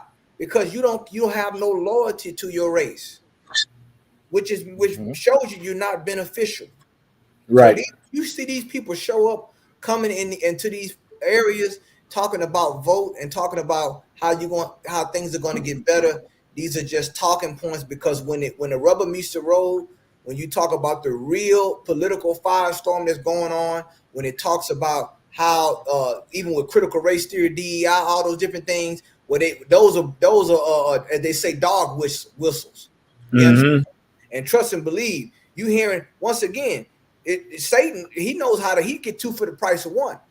He can speak a message to the alt-right extremists who have a manifesto to do a mass shooting, and he can also speak to black people who want to be sellouts at the same time. You get two for the price of one. Easy. It's a lot. Yep. Look, I try to play this soundbite here, but I don't know why it's not playing. Could you all hear anything? No. No. All right, hold on. I might need to pull this one out and play the other one. Hold on.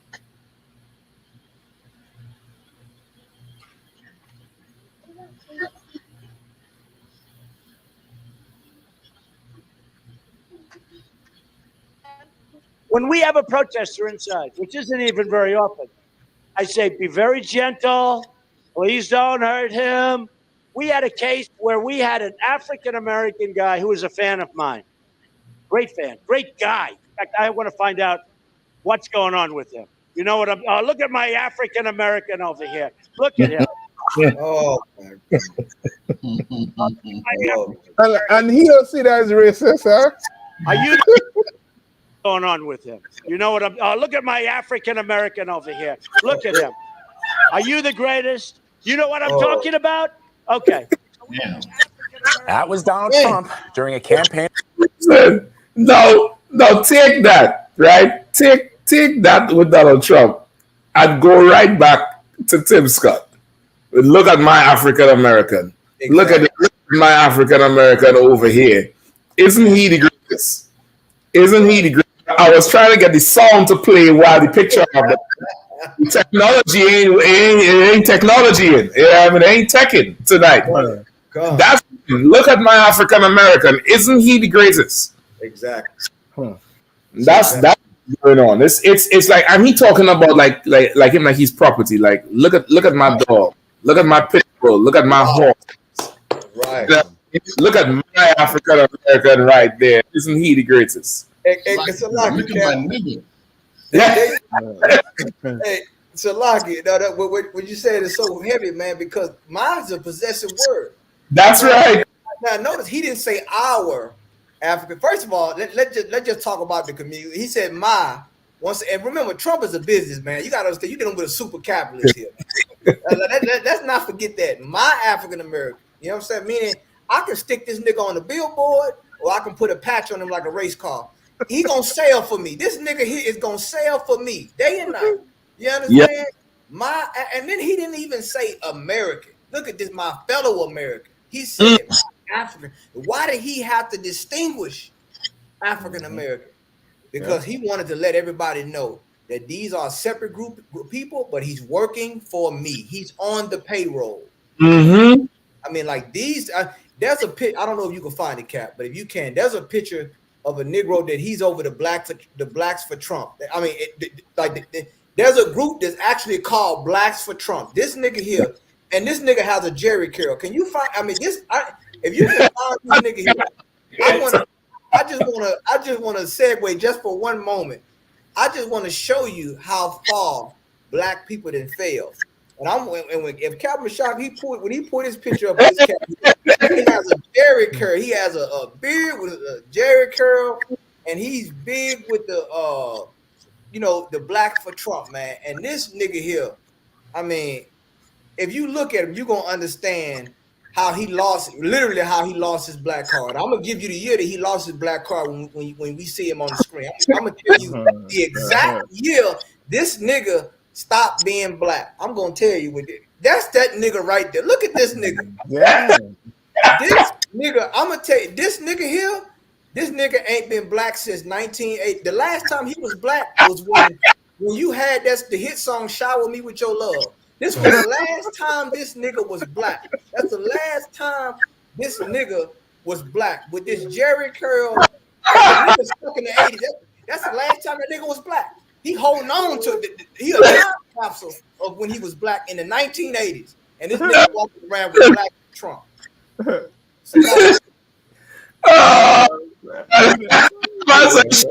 Your love. Ridiculous. Listen, you know he in a time capsule card for sure. That curl, I can't tell if it's a Jerry curl or S curl. It looking like the kiwi polish you put on your boots, huh? Exactly. The kiwi polish that you put on that boots, brother. It's rough. It's rough out here. It's rough out here. But listen, while they, stepping and fetching, Putin is calling in all the ranks. Yeah. He's calling in all the OGs. Listen, Putin, okay, we gotta get to that because Putin stepped to South Korea. Isn't South Korea the more liberal, westernized one that ruled with America? Yep. Mm-hmm. Oh, brother, that's a huge deal. I think most people probably thinking he went to North Korea, which is the more closed off section.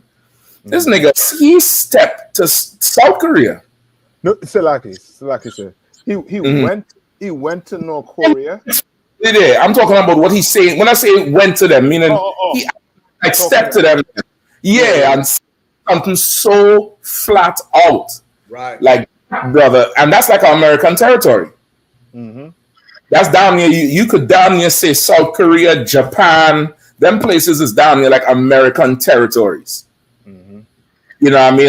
You can't outright call them colonies just yet, but you could definitely say they're like little American strongholds and footholds in them places. And he stepped to them and tell them, listen, man, do it at your own risk. That's right. I'm in Ukraine is bad for your health. Man. Yeah. Putin, crazy. Yeah. And say, don't play with something safe. Don't play with me. God damn, Mark. Yeah. If you listen to them older heads who are about the international into international politics, they're really scared about about nuclear war because they're seeing it. You understand? They're seeing the pattern what's taking place. Because what's going on is America basically, just like they got into World War II, when they knew that the Japanese was planning to bomb Pearl Harbor and just let it happen. Right. For a pretense. No, Putin drew so many red lines in the sand. And America and Ukraine keep on pushing it. Putin is playing it safe to the point now where he's like, you know what, to hell with that.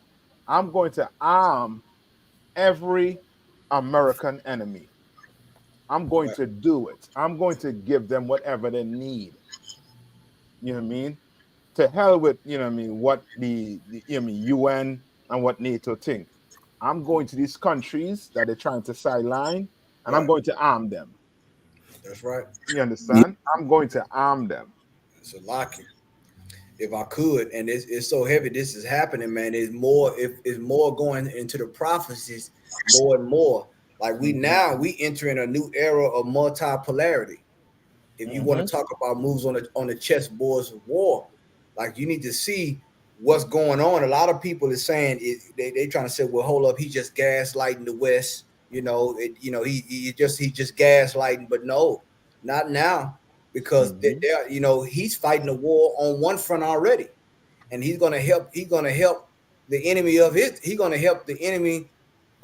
He's gonna help the person who's an enemy of America to help them out. So they saying it's some kind of treaty, and they don't really know the terms. Of course, they not really releasing the terms as far as what him and Putin sat down and talked about. But some people are saying it's more artillery shells for Russia and more technology for North Korea. That's it. And once again, you can weaponize technology. You understand? So these are things here that they're starting to shift the whole thing. In South Korea, they don't like it at all. Best believe in that country right now, everybody's on high alert. They may not say it on the international news. On the Western news, but they on high alert. When somebody that show up next door, it's a problem. They got nuclear missiles. It's a problem. And that whole thing, like America, like they know exactly what they're doing, man. To the point whereas you want to go put nuclear missile or arm a country right next door to another superpower.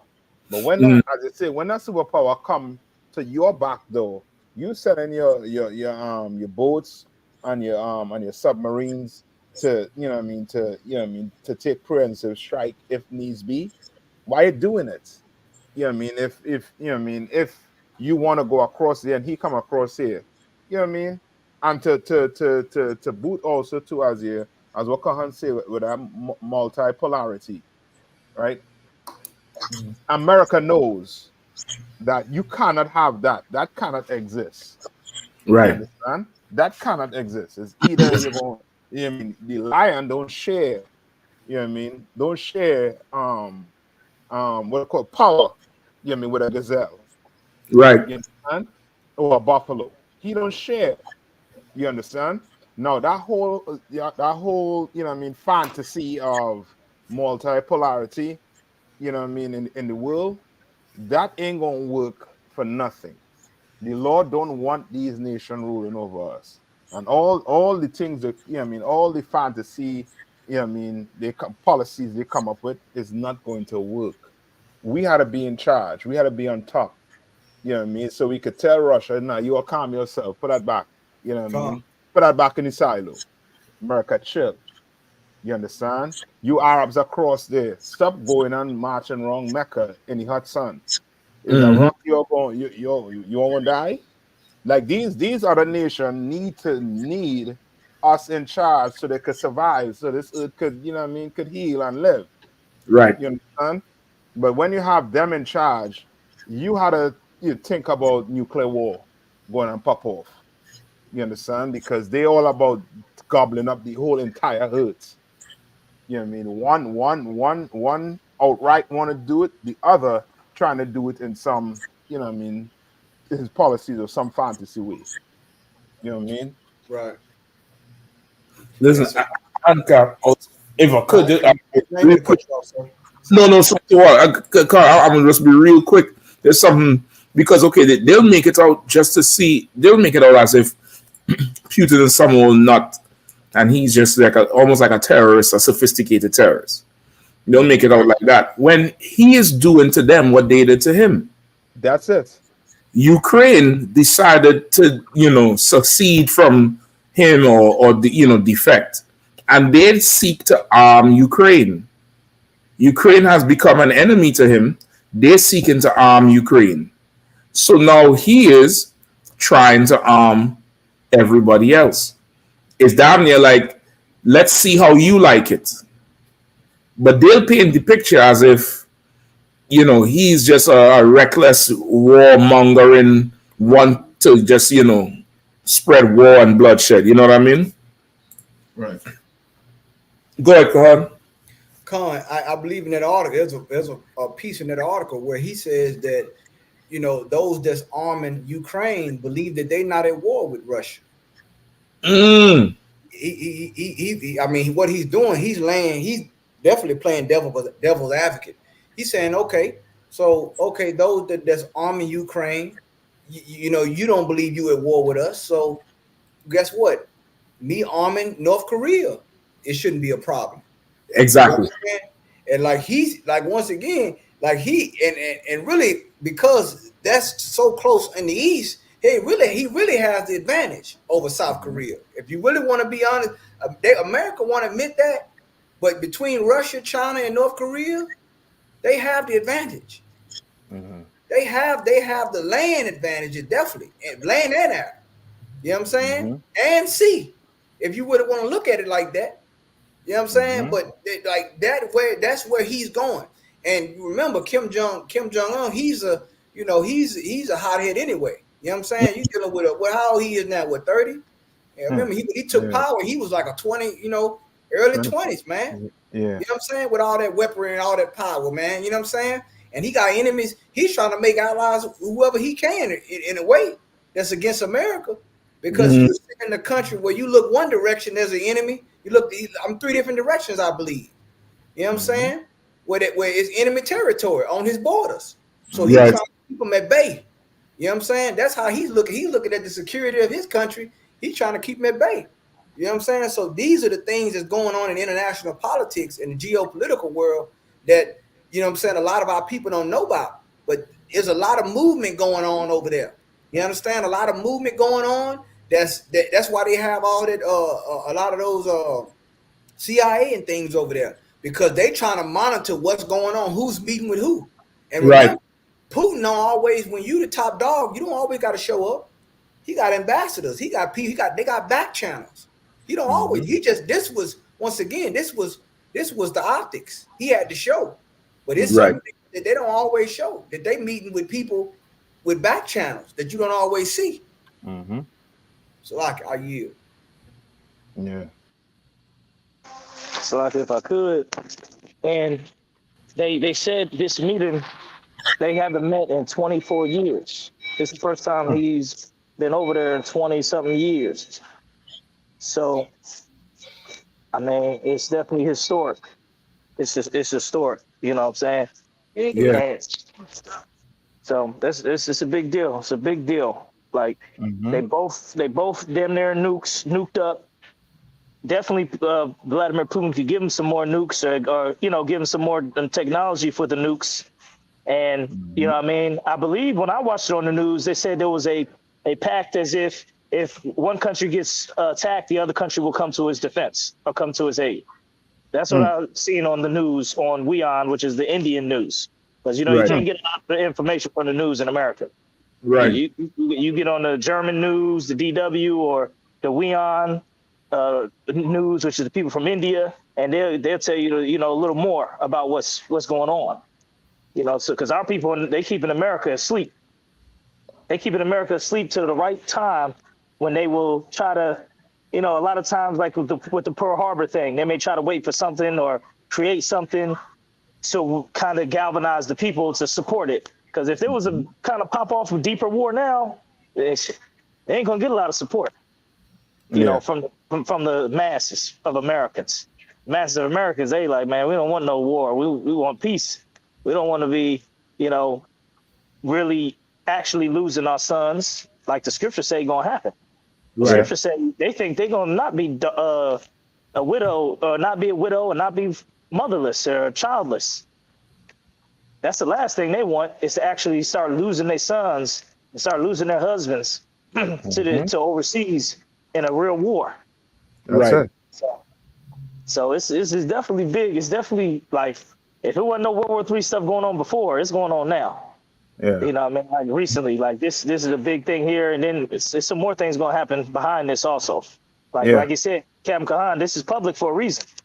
Like what God said was heavy. It's public for a reason. They got the photo op standing next to shoulder. He was in the whole country walking down the aisle with all the soldiers of Korea on his right and his left. He was shaking the hands of all the generals. It was damn near, you know what I'm saying, letting it be known that, hey, we're brothers in arms now. Exactly. Yeah, go ahead, Salaki. No, I didn't mean to cut you off. Go ahead, Cap. I was gonna bring out something you just touched on. No, I was just gonna double on that and say, like they said in the video, he was shaking hands with all the generals, and it's setting the stage. You know, it's letting the world know, because these are the top enemies of America, and they coming together after, and they ain't been Vladimir Putin ain't been over here in 24 years. Right. So they coming together, and this is the top two enemies. Next, you're gonna see Iran. then you'll be three of them. Like the scripture says, all the gathered together in Ezekiel. All of Gomer, Magog and his cohorts. Mm-hmm. You know what I mean? It's the scripture in Ezekiel that says that all of them gathered together. Persia, Ham, Right. Russia. They all going to be gathered together. Next, that's what you're going to see next. You're going to see African next to him. Then you're going to see Iranian next to him. And that's when you know. Mm-hmm. The stage is set. Mm-hmm. That's right. And Salaki, if I could too. I know you were done. Was you done, Captain? If you brought out some heavy points. Yeah, that's drop it there. You definitely saw a high form in the video. They have a high form of military pageantry that was going on with the military marching before both of those quote unquote leaders. And that right there, when you have it's one thing to now keep in mind. Now you're talking about a peace treaty, but the military is marching before you. Like, I mean, come on, man. Like, I mean, if the word read the room is not prevalent, you better understand it in this case. You got them shaking hands saying it's peace, and you shaking hands with all the military generals, and they got soldiers marching before you. You know what I'm saying? On the street. What is that showing you about how they operate? And let me tell you something else Putin knows that's brought out in this article.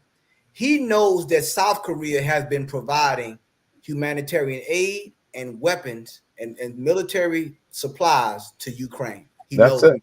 Mm-hmm. He knows that. Remember, Putin worked for the KGB. He ex-KGB. Mm-hmm. So he knows what's going on that ground. You understand? Right. He knows what kind of artillery is made in that country.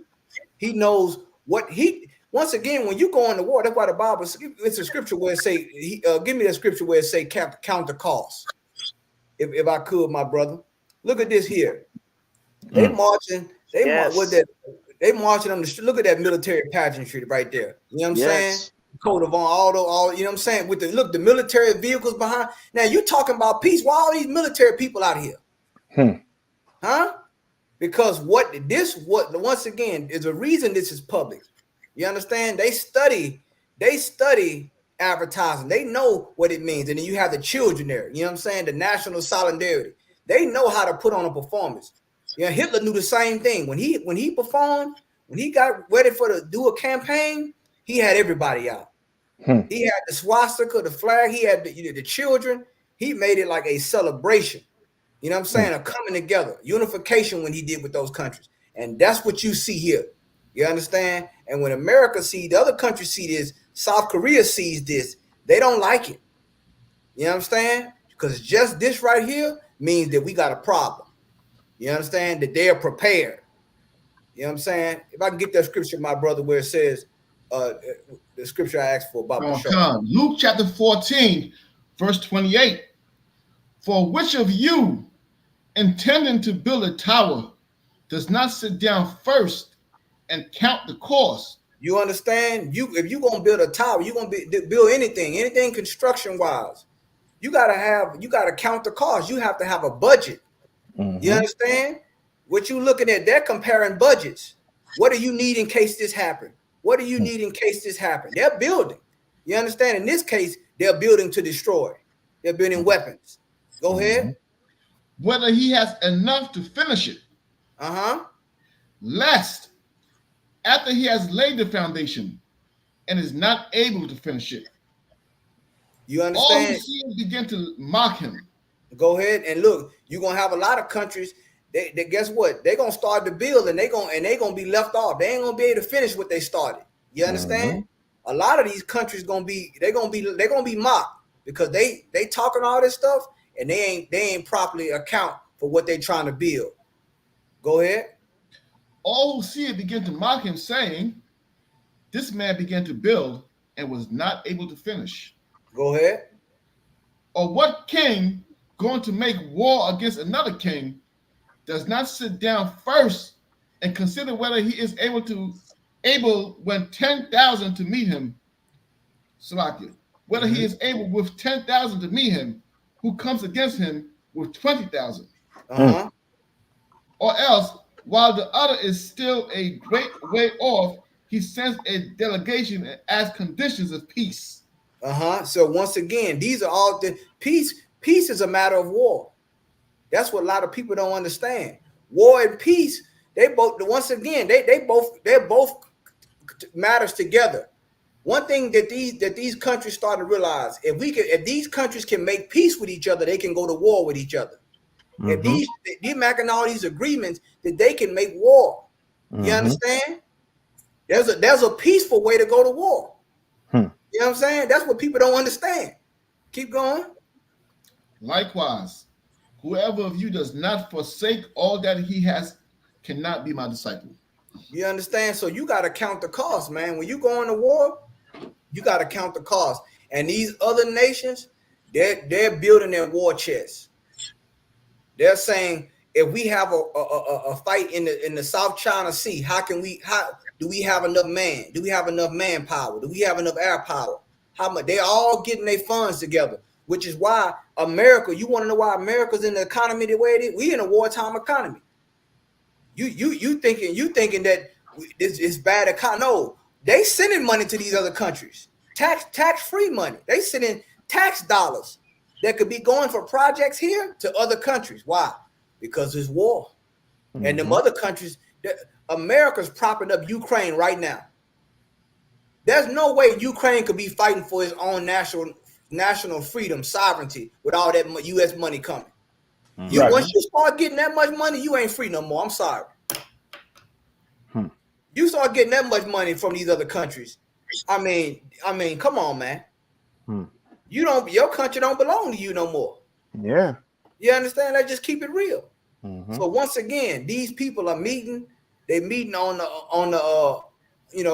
these grounds of the horizons of war, and you can see the horizons of war when you look at. I mean, from land, sea to air, it's a lot of movement going on.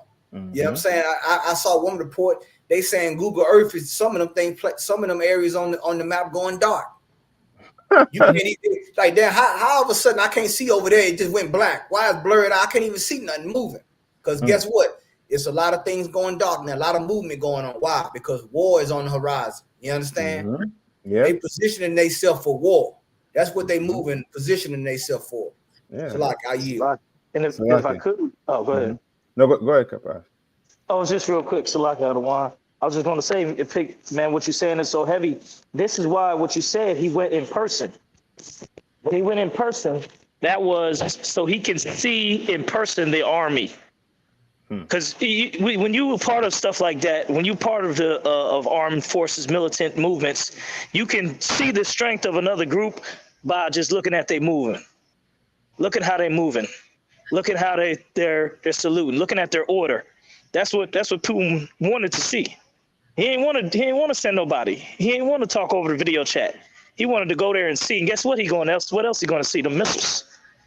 He going down there to see the missiles. How many missiles he got? All the nuclear missiles. So I just wanted to bring that out too. Like that's why he's wanted to see it in person. That's why you see him in front of all them forces, because he's looking at them and saying, okay, these are pretty disciplined. These are pretty okay. These soldiers can bang. They like my soldiers. I see. Okay, that's why they smiling. Look at him smiling. Is he smiling because Kim Jong-un know? Yeah, you see what I got. You see how my men are. And Vladimir Putin like me. I like how I see how your men are. This is good. This is good. We need this. So that's what you're seeing when you look at these things, these videos. Yep. And it's extra pomp and circumstance because Now the people, the local population gets to see, him being pleased, and the Russians get to see how the Koreans treat their leader. Like the exchange is more than just arms and ammunition. They're exchanging spirit and zeal behind the whole thing. Watch the one in the middle in the back of him. Look how he looking at Putin. Right. Yeah. Like with pleasure and excitement, because of course he's standing up to America, and he came to us. He didn't even send an envoy for us to come to him. He took his time and came down here, boy. All he had to do was say the word go. They're probably listening trap music right now. That's right. They're listening trap music right now. Listen King Vaughn, listen some King Vaughn or something. Listen to some Lamar or something. Lucky. Just to add to, I mean, Putin, if you're out there, man, get a pencil and paper. Yeah, 2 seconds. Because your next stop should be Hezbollah. Go and cook them Hezbollah men up. Go get Hamas something, man. Go, you mean, if you're about it, be about it. Don't talk it. In here, we don't talk it. We be about it. You're about you're about fighting America. Go arm Hezbollah up. Because right now, Israel, I don't know, boy, but boy, they gotta come to that table quick. Because this week, Hezbollah put out a 10-minute tape of surveillance footage showing you the Haifa. That's a part in Israel where, it's one of the wealthy places where the money coming in. Right. You understand? And the same thing they try to charge Hamas with, meaning you can't have a military post in the middle of the population. Well, guess what? Israel doing it in Haifa. And Hezbollah and them was able to show it and say, you see? And show and strategically showing you places that they could hit in Haifa. You understand? So that's why right now, if you listen to it, you keep your ear to the news, Israel talking about a strategic pause in the war. You understand? Putin, you could end it right now. Just go across there. Sit down with Hezbollah. Shake hands with Hezbollah. That's the thing, Cap. He ain't trying to start the war. He trying to play them. He's like, you throw 1 stone at me, I'm throwing 10 back. Yeah. Like he's showing them, okay, you doing this with Ukraine, and you doing it in a backdoor way through NATO. Yes. I ain't using no front. I'm going myself. And I want you to see what I'm doing. Like once again, he taking it. Remember that interview with the dude from Fox? Tucker Carlson. Tucker Carlson. Remember how he was talking? Like he ain't trying to be the aggressor. Even if he is the aggressor, he ain't trying to publicly appear as that. He just, like, this is what you doing to me, so I'm doing it back to you. Right. So he ain't gonna make that step over there with Hezbollah until they escalate it. Like if America come and escalate something now, then he go escalate to match. He just matching it. Right now he just matching, and making them agitated. Yep. He agitating them and he doing it. He knows this is an election year. So to do something like this, you're putting everybody in a trick bag now, because now you have to do something, because the next American president is going to have to show that he's strong. He's going to have to show that he's tactically aware. He's going to have to do this, and this is the right time for him now to make plays. Yes. Yeah, that's it. I can too. About that, it was something you said, Cap, that was heavy about that whole political thing, man. Where he's playing, because now I remember he called for a ceasefire in Ukraine.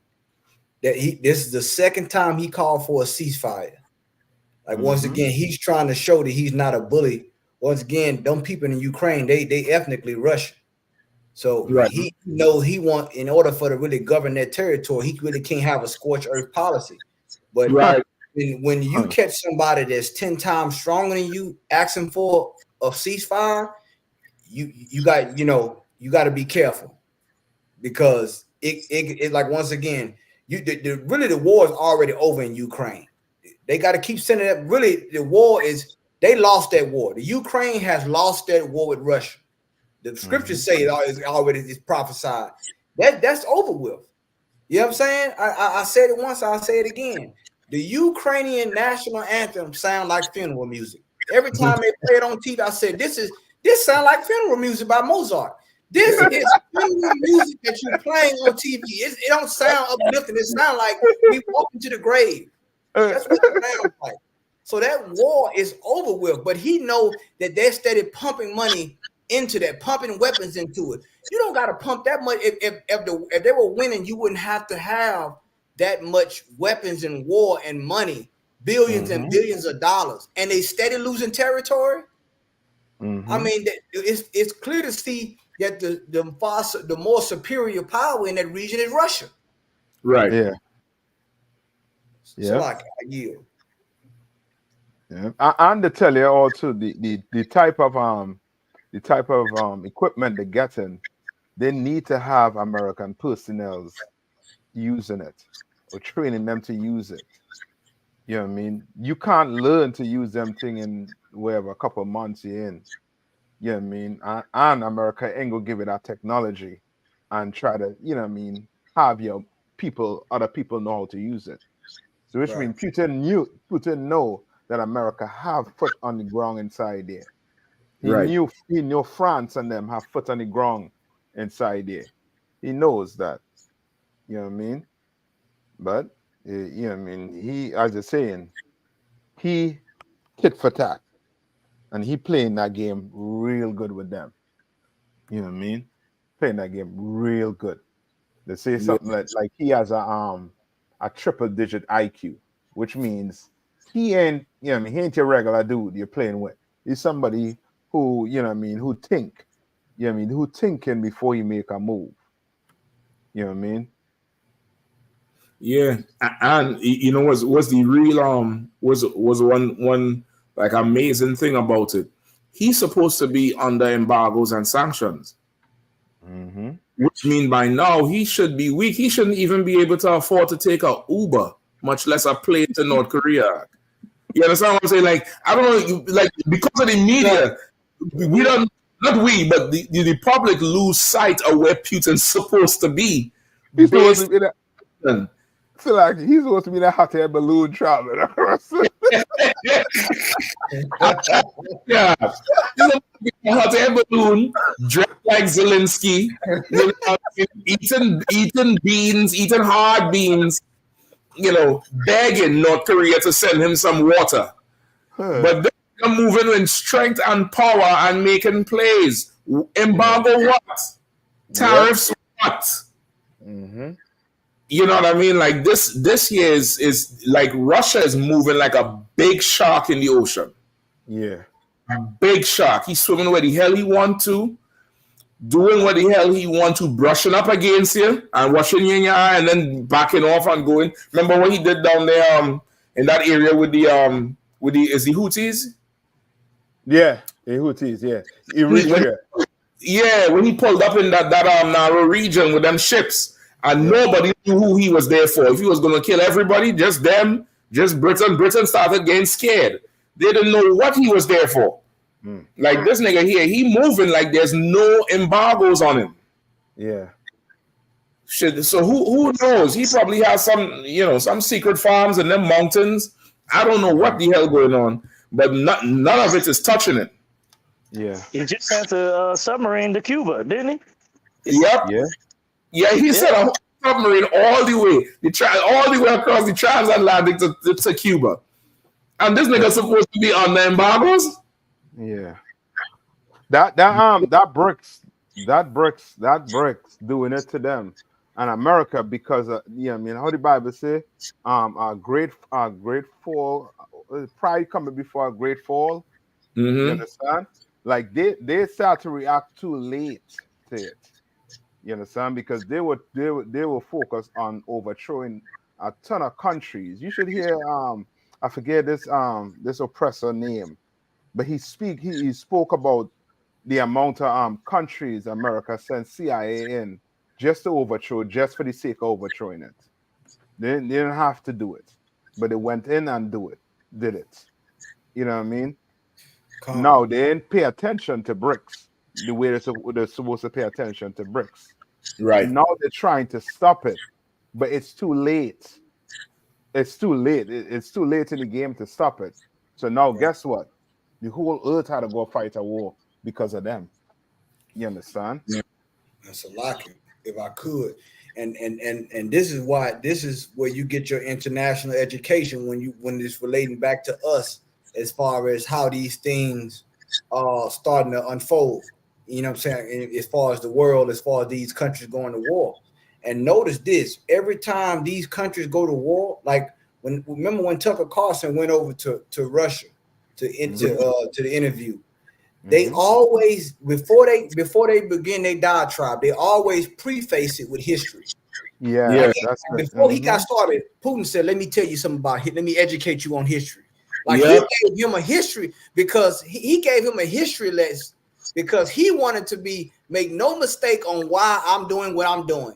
But because just in case you don't know our viewpoint of history, let me give you some background. Let me tell you about Russia. Let me tell you about the UN. Let me tell you about NATO. He started going into all those things. And what did that show you about your history? That you got to hold on to your history. You know what I'm saying? Like these people, they're not gonna let you get a westernized version of their country. He said, look, let me break down the history. Let me preface what my dialogue is with history. And then he went into the whole geopolitical and the war spectrum that's going on. But he started with history, and that's important. You know what I'm saying? Why you think Commander Joe Hunter always talking about our history and our culture and never forget it? Yeah. Because once you lose that, you don't know what you're fighting for. The reason these men are so strong in their country because they remind the general population, what are we fighting for? What do our country stand for? You understand? When they go visit those countries, look at how those flags are blended. Well, you should have saw how the North Korean and the Russian flags are blended. They were blended together. You understand? And they were saying we have a common fight. You have your culture, I have our culture. There's a science to this. You understand? There's a science to this, and there's a method to it. But this just goes to show you, man, when it comes to these other countries, they all have a version. They never let you tell a version of their history. You understand? Even though they might have lost, their borders might have been pushed back, they saying that was once our land.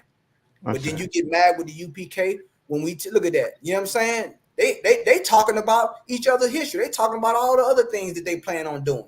A multifaceted thing. Trade.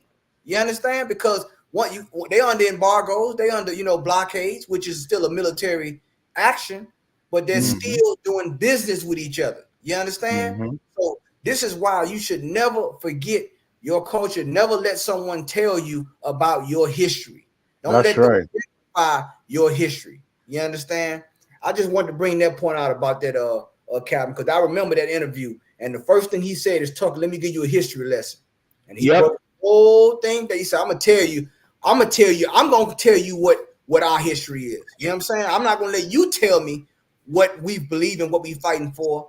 And because of that's why they strong right now. Yep. And he didn't rush through it either. He took his time. That history went on for about 25, 30 minutes because even halfway through, Tucker Carlson tried to say something, and then he stopped him and he said, do you want me to finish? You let me finish what I'm saying? Like he made sure and lay that foundation so you know where he jumping from. Like it ain't just wild. He's jumping from a point and he letting you know where I'm jumping from, and you're gonna listen. And you're gonna listen because in the back here I got, I ain't got AKs and 50 cals. I got the Moab and the Moab and the Foab. The Moab and the Foab. And give me two more seconds. I'm gonna make the grandfather Moab, the grandfather and the grandmother. Yeah, Russian roulette. Yeah, Russian roulette for you. Yeah, and that's so heavy too, because really and truly, they taught us that we should forget about our history. You understand? They taught black people, what I mean, whatever happened to you all is in the past. Forget about it. You understand? let's focus on the future. And now, guess what? What's going to happen once you forget about your future? Now your enemy able to come in and destroy you, and you don't even know how you get destroyed because you forget your past. You forget who your enemy was. You sitting right in front of your enemy. Like that woman, that congresswoman who I don't know, she the secretary or something of Missouri. What's her name? Valentina. Yeah, You go man. understand? Like she don't understand. Black people tried separating from the oppressor. There was Tulsa, Oklahoma. There was, you know what I mean? There was Black Wall Street. We tried separating from him. That's right. We tried it, but it didn't work. Why? Because you have a man who is just bent on oppressing people. So now you're going to tell us we could leave and go somewhere else. Well, when we leave and go somewhere else, guess who's coming to overthrow your government? Yeah. Guess who's coming to overthrow your government and start a war? Right. Yeah. Right. You understand? Like, right. you know what I mean? Like, you know what I mean? And that's because, you know what I mean, we really should not forget about our past. We should be teaching our kids what the oppressor did to us. That's right, Cal. Teach them. You understand? Putin telling you he is teaching his people about their past, their history. He's giving them the real history. He didn't let America give them the history. We let America and the so-called Jewish man tell us our history. Right. Tell us what we went through. Tell us how we should feel. Tell us what we should forget about. And now watch the state of us today. Watch the state of us today. And that's because we did it. We forget about the past. Forget about the history. You understand? But under Commander Jahan and this ISUPK, we're going to remember. We're going to bring it to the forefront.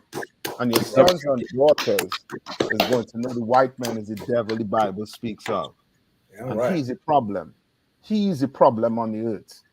You know what I mean? You know, people like to say guns is not the issue, people is the issue. Right. Yeah, well, the you know what I mean? The oppressor, he is the issue, not the earth.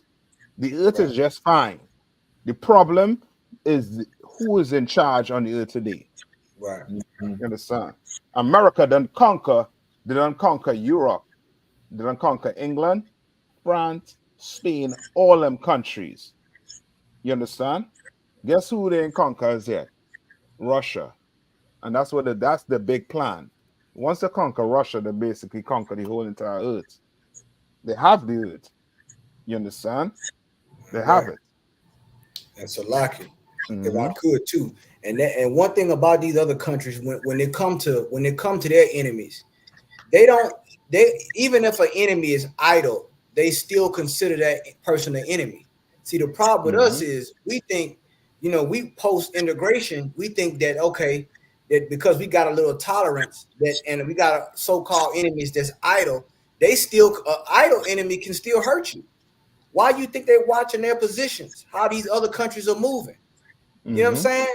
Like if we imagine if we did that as a community, these mass shooters would be met at the door. Yeah. Because we would be aware, even though they're an enemy and they're idle, they still have the potential to hurt us if given the right position. That's you understand? And that is what we fail. It's why you have Dylan Roof going in a church killing black people. It's why you have they going into a supermarket shooting up black people, because we are not aware of idle enemies. And sometimes the enemy will play idle. See, Putin, he saw that all these things. He was watching this way before this whole Ukraine war jumped off. He was breaking it down. He saw when they made one progression, they moved here, they did this, they started doing things with the UN, NATO, and all this. He said, nah, you know what I'm saying? They're not gonna have open aggression, but he saw where it was going. You know what I'm saying? And these are all nations feel like that. America's the same way. You start getting close to Hawaii. Watch what happens. You start seeing let them see a flag that they don't supposed to be seeing in certain territories. You understand? You could talk about I'm just bringing bread and cupcakes. You shouldn't be here. You don't have the right to be here. Because even though an enemy is idle, there's still an enemy. An idle enemy is still an enemy. And That's that we it. didn't lost that as a people. You understand? We got to get back to that, and we're going to get back to it because the Lord is going to force you by force or by choice. You understand? You don't have a choice, really, to be honest. That's one thing about America. America gives you the illusion that you have a choice. When it comes to your God, you don't have a choice of whether you're going to serve him or not. I got news for you. You think you have a choice, but you don't. You understand? That's right. So if I could, what the captains are bringing out about history is so heavy. I kept my composure, but it's so heavy, right? Because history is a reference point to justify the judgment. That's why in the Bible it says books were opened, right? And they were judged out of what was written in those books. You understand what I mean? That's in the book of Revelation. The books that were opened is history, right? History is what brings forth the judgment. So what the captains were saying was so heavy that Putin sat down there and talked about the history, but wait till our history comes up. That's right. Till our history comes up, then the world will know that they're in trouble. When Christ brings up our history and those books are open, then they will understand who we are and what the penalty for what was done to us is. So that's right. I know. I'll add to that too. Wait till the UPK, you know what I mean, try to tell it, you know what I mean, give you a history like we've been doing on the streets, and they're trying to suppress it. Wait till it come all the way out. You understand that we the Israelites, we the true Jews of the Bible. You understand that they're trying to suppress it, but it's coming out. They can't stop it. They cannot. You know what I mean? The more and more that war going on in Israel, the more and more they look like the fake Jews they are across there. They're not the Jews. You understand? So let that war go on. I pray that war go on, you know what I mean, until Christ returns. You know what I mean? And brothers and sisters going, you know what I mean, we're gonna wake up. Because I believe some preacher came out. I think I forget the brother who was telling them, who told his congregation that the Hebrew Israelites are right. Yeah, I seen the video with some things. You understand? Because it's coming out. You understand? Your history is coming out. They try to tell you you're African American. They try to tell you everything except being Israel. But that's coming out, and that's in your past. But they tell you, forget about your past. Forget about your history. You're an African American. Right. You know what I mean? When that is the reason why we destroyed in this place. Because we are trying to be African American.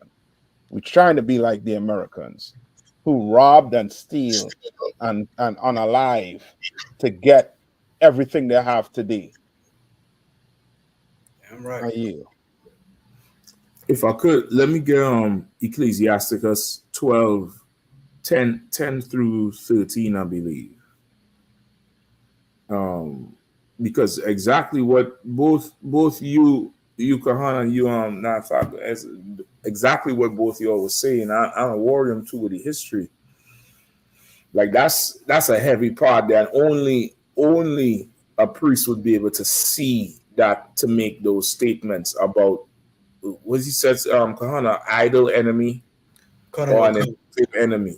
Only priests will be able to see that, because without the Bible, you would think, you'd be surprised, because this person who was once dormant is now lively again. Yeah, I mean, you'd be surprised. Oh, let me have it here. It's like Ecclesiasticus chapter 10, verse 13. 12 and 10 through 13. Ecclesiasticus chapter 12 and 10. Come. Go ahead.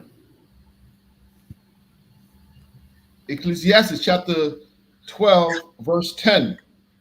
Never trust thine enemy. Say it again. Never trust thine enemy. Never trust thine enemy. Go ahead. For like as iron rusteth, so is his wickedness.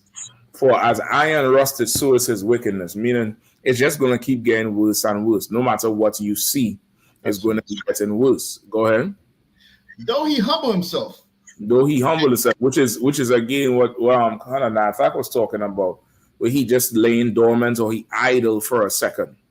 He idle. So though he humble himself, though he come down low, and if America was listening to the UPK, they would not underestimate BRICS, because the BRICS took low.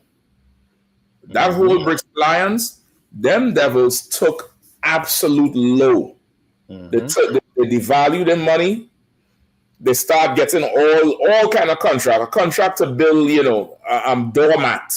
They take contracts for everything, everywhere. Nowhere was too far.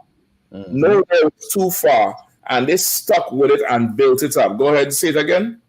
Though he humble himself and go crouching. And go crouching down low. Like he's down low. Go ahead. Yet take good heed and beware of him. And thou shalt be unto him as if thou hast wiped a looking glass. And thou shalt know that his rust hath not been altogether wiped away. Right. You're going to be shocked. You're going to be looking at him like you done wipe something and realize they ain't going nowhere. They ain't going nowhere. China, Brazil, India, Russia, South Africa, they done formed an alliance where you can't institute no embargoes nowhere on nobody. Keep going. Give me the next verse. Verse 12. Set him not by thee, lest when he hath overthrown thee, he stand up in thy place. Right? Don't overthrow you when he stand in your place. Don't get close to this devil. Right. Don't let him do it, because he gonna overthrow you. Keep going. Neither let him sit at thy right hand, lest he seek to take thy seat. And thou at the last remember my words and be pricked therewith. Right. And then when the trouble come, now you're gonna remember everything the UPK been saying on the street, because now you pricked, now you're hurt, and now you're hearing every speaking. Every camp tape, every class, every radio show, you're hearing it back now. Now the Holy Spirit, the Bible said the Holy Spirit will bring all things into remembrance. So you're gonna remember then what he was told, that this place is going to hell in a handbasket. You can't trust none of these damn heathens. But now is the time to start to band together with your group. That's right. They're building nuclear weapons and nuclear bombs, and we need nuclear brotherhood.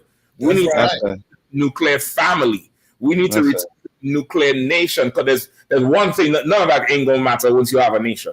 That's right. It ain't gonna matter when you have your people, which is the strength they're drawing from. They're drawing from a strength because they have it all together. This is where we lacking, but we want to sit by these enemies, man. We want to be sit by them. And watching them just because they idle like a hun saying for a second. Now you. I'm right.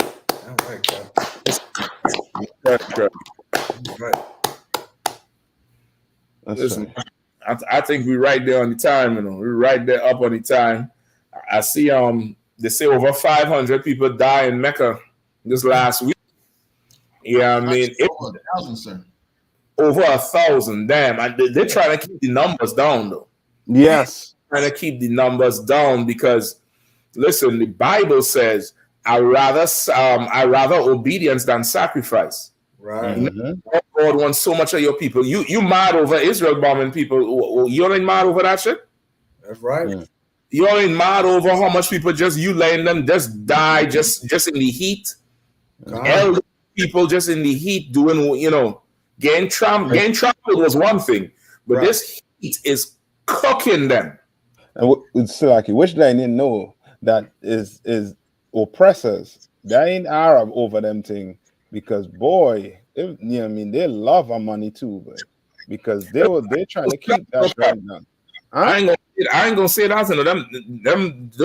The house of Ishmael, brother, is the scripture say he shall be a wild man.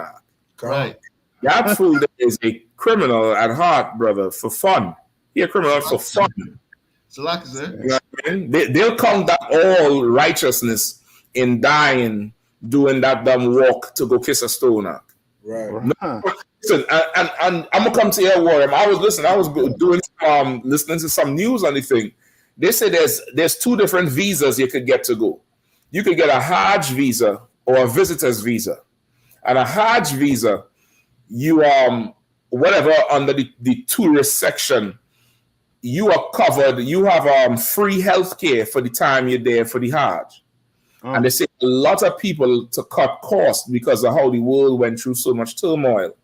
A lot of people to cut costs, especially I think they say Egypt. Them Arabs from Egypt suffer a whole lot because they didn't get the Hajj visa. They get the visitor's visa and they wasn't covered medically.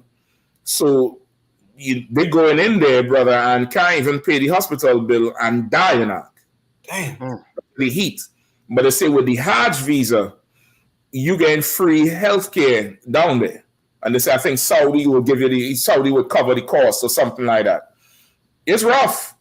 It's rough, but that's when your God is not alive. That's right. Because a living God would say, hold up. That's right, Stop. Cap. Hold up. Stop. Listen, remember the plague when David counted the men, the Lord stayed the plague after a while. Right.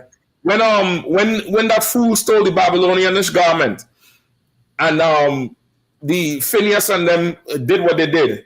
The Lord stayed. He stayed the plague. He stayed his hand. Like the Lord will intervene if too much of is going on. That's right. This is again, the Lord is our Father. What is that stone you worshiping to you? Is he your father? Which father is going to let his children die? And listen, you Arabs like to challenge us. What kind of God will let you go through slavery?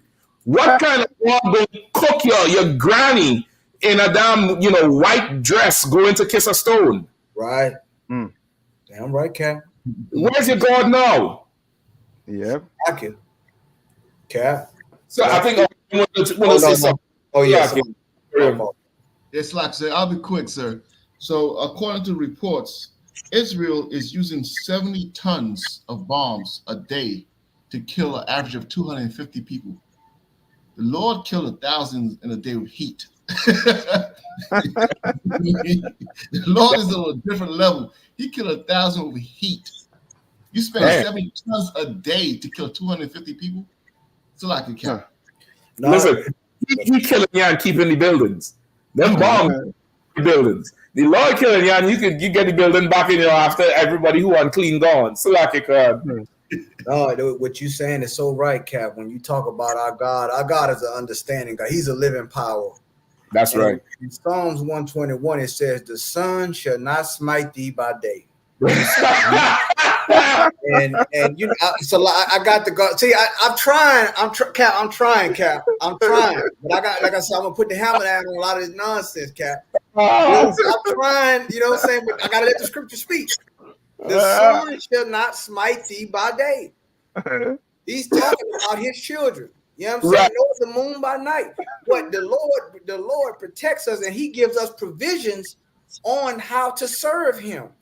Mm-hmm. That's one thing about the Lord. Like our Lord, our God isn't AI or some other false God or these stone and wood. He understands, he gives us provisions. Even up into the Passover. He gives us provisions and put righteous men over us, like commanding General Yohana. That's right. You understand? He put a righteous man over us, commanding General Yohana. Once again, when we do things, you have a righteous man over us, a prophet of the Lord, commanding General Yohana, who's a priest, and who gives us the scriptural layout, the provisions on how to serve the Lord.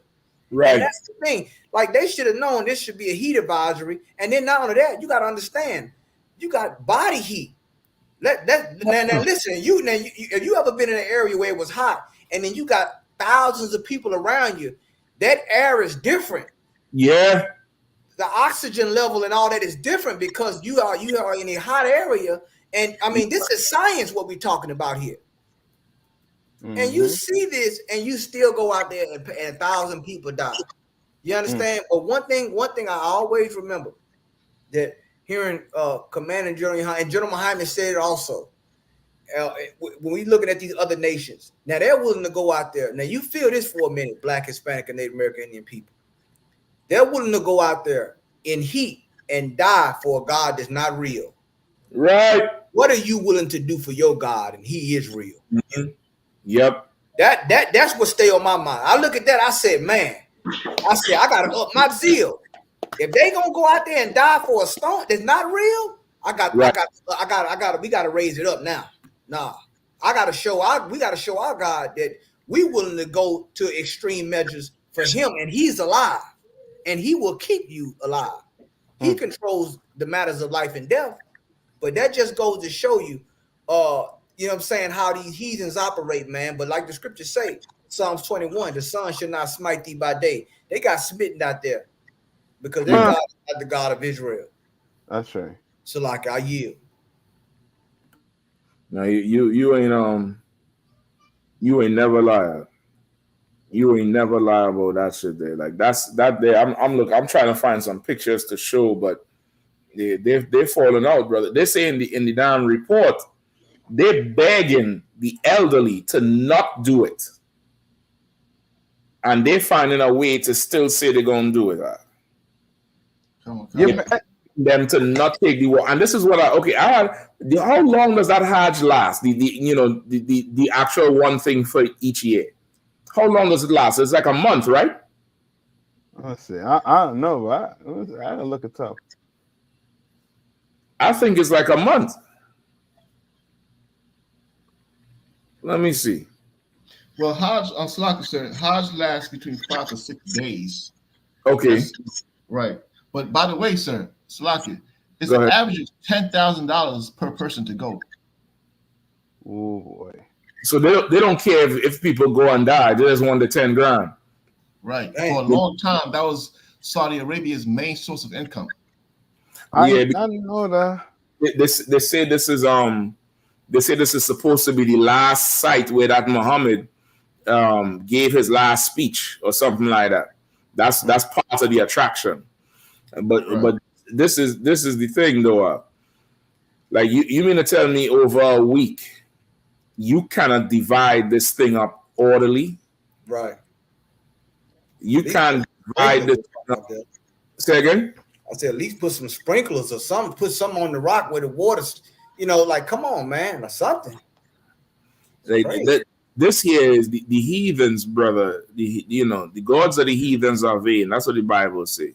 But the heathens themselves are like, if you wanted to know Adam, this is who was on the earth when the Lord gave Adam wisdom. That's right. Because this here is utter foolishness and not a care. Now, when these people die, who taking care of the children home? Exactly. What's going to happen to them? And the Lord said, I rather obedience than sacrifice. Yeah, right. You doing all these grooming houses and all these activities with these little boys, but you think suffering in the heat for one day or 1 week and dying is going to make you right with the Lord somehow? How about vacate all the land that belongs to us and give us that back? How about say Jews are black and they the people of God, the God of Abraham, Isaac, and Jacob, and let it stop there and leave Ishmael out because the Lord kicked him out? How about you do that? How about you do that instead of sacrificing your life? But you rather believe that lie in order to keep your foot on our necks and kill yourself. When Christ comes back, it's going to be a different story. Y'all just show me how far you're willing to go for a dead God. When the living power returns, I want to see more. That's right. I want to see more, much more. I want more devotion, more, more zeal. I want more. You ever see that? I know you all seen it. The Conan movie when James Earl Jones was saying, the power is when you could wield flesh, like any man could wield a sword. That's right. Power is when you could wield flesh. And he pointed on top of the mountain and did some gesture with his hand, brother. And they started jumping off the building because he took the jump. When Christ comes back, I want to see more. If you're going to do this for a stone, when the king returns, brother, I want to see some amazing stuff. I mean, amazing. Just standing ovation shit. Not walk and just fall out. Give me some water. I want some standing ovation shit, man. Come on, man. Somebody ought to get charged, man. Like how the hell? Where's the UN? Damn Hear right. this? They're saying the Hajj pilgrims walk 40 kilometers in 52 degrees Celsius, which is 125 degrees Fahrenheit. Yep. 40 kilometers. And they have to make that walk out. That's what they're saying. They was asking the older people. They were saying, how about you let the young people walk for you? Right. And we something else to carry on. And the old people was rejecting the shit out. They rejecting it. They're saying they have to do it. They have to do it. Even if they die, they want to do it. They want to do it. They want to do it. Because your God is dead. It's a lot. So a thing. Please. And how do you know that our God is real? When you look in the Bible, when Israel was thirsty, the Lord allowed Moses to strike a rock and water come out the rock. Come on. No water came out of this rock for them. Come on. No water came out of this rock for them. No water came out. Like, they didn't even use technology to put a sprinkler on the box to make let the water, be on the people that they making it around. The water did not come out of this rock, but for them. But our God had water come out of a rock for us in the scriptures. If you read it, when we were in the wilderness and we were thirsty, the Lord had water come out of a rock for us. You understand? So our God is real. That's right. Understand? But see, this is the thing. See, they don't really want to go there with the UPK. First and foremost, they really don't want to go there with the UPK because once again, look at this practice. Like just this alone is showing it's something wrong with this religion. It's something wrong where you don't have the understanding to know that it's hot, and then you have body heat next to you. The air with all those people next to you. You take what Captain Nathak said. You probably add 10 or 15 more degrees to that. Easily. And you remember your body losing tremendous amounts of water. Yeah. Sweating. You know what I mean? Your organs cooking inside you. Alcohol, I'm gonna give you another one. When the Lord got angry with us, and he said, Moses, I'll raise up seed in you. Moses begged the Lord to rethink and say, listen, the people around is going to mock the name of Israel and you, saying you just bring your people out here to die. And the Lord rethought himself and say, all right, you know what, you're right. That's right. And mercy on us. You mean to tell me your God can't have no mercy on you? Damn right, Cap. Your God need you to fight for him and go blow up a building. And he need you to die so he could feel good. You, my Arabs, you better walk wide next time you see me, man. Cross the road. Don't ask me a goddamn thing. That's right. Don't ask me nothing. Yeah. I'm right, Captain. How much bodies y'all just, brother, this worse than the COVID epidemic. Right. Yeah. It was dying that's in COVID. Mass down in COVID. They shut the damn Mecca down during COVID. That's right. Maybe our God was having mercy on you. That's it. Maybe our God had mercy on you and let you live, and your dumb ass go right back and do the damn thing over 1,000 there. Ridiculous, man. Listen, you brothers and sisters in Islam, you'll get the hell out of that foolishness quickly. Right. Because if the Arabs would do this to themselves, just know if you was there, they would let you walk with them on your back. That's right. They would slave you into the ground for it. So like a warrior, you have something. Sir, sidebar, just so everybody knows. Today in North Carolina, the brothers were blessed today. Nobody died. When God took the team down to North Carolina, people gained life, people gained hope, and the Lord did not smite us down there. And we was in the heat. Right. Yeah. It was 105 in DC. I know it got to be about 115, 120 in North Carolina. Yeah. Right. And when you say it was hot, you go under the tent, when you went to the car, turn on some AC. Yep. Damn right. Shit. Yeah, I mean, and this reminds me of the story too in the Apocrypha when the birds and them they want to fight on the Sabbath, right? And they got unalive, and then I forget the brother who came and said, "Nah, we're gonna fight." Mattathias. Yeah, we're gonna fight on this day. You understand? Because he understands the Lord want them to live. That's right. How in the hell your God wants you to die for him? Then who gonna serve him if all your dad and his son? Right. If your dad and his son, then that telling me I shouldn't serve that God. Because that God letting 1,000 of you fall out on the ground dead in the heat. So, nah, brother. If I could, Cap, and by law, that makes that place an unclean place. Yes. By law. By biblical law. Yep. 1,000 people die right there. That is now an unclean place. Yep. According to Abraham's law. Right. You want to claim Abraham? You want to say you a son of Abraham? Well, then that makes that. See, we can go there. We can get real Old Testament when it comes to this rock and all these other things. You understand? That make according to the Levitical law, this right here is an unclean place now. 1,000 people. It was an unclean already spiritually because you dedicated to another. You got another god there, but now it's really unclean. You understand? 1,000 people die right there. You think God is with that? Nah, that's not our God. That's the God of another nation. You understand? Which is why the Lord say, learn not the way of the heathen. Right. That's right. Learn their way. Right. You understand? This Bible was written by Black, Hispanic, and Native American Indian men. You understand? Who were inspired by the Most High. You understand? Like we have to turn back to our God. You just the captains just brought out and the officers just brought out heavy points in the scriptures where the Lord made provisions for us. You understand? The Lord gave us mercy. Their God cannot give them mercy because their God is not real. Right. They don't see them. They don't hear the cries. They don't know that it's 100 and some degrees. Our God does. Why don't you serve the God of Israel? So like I yield. Yep, you're right. Listen, how the scripture said, for he is not a God of the dead, but of the living. Right. For all live unto him.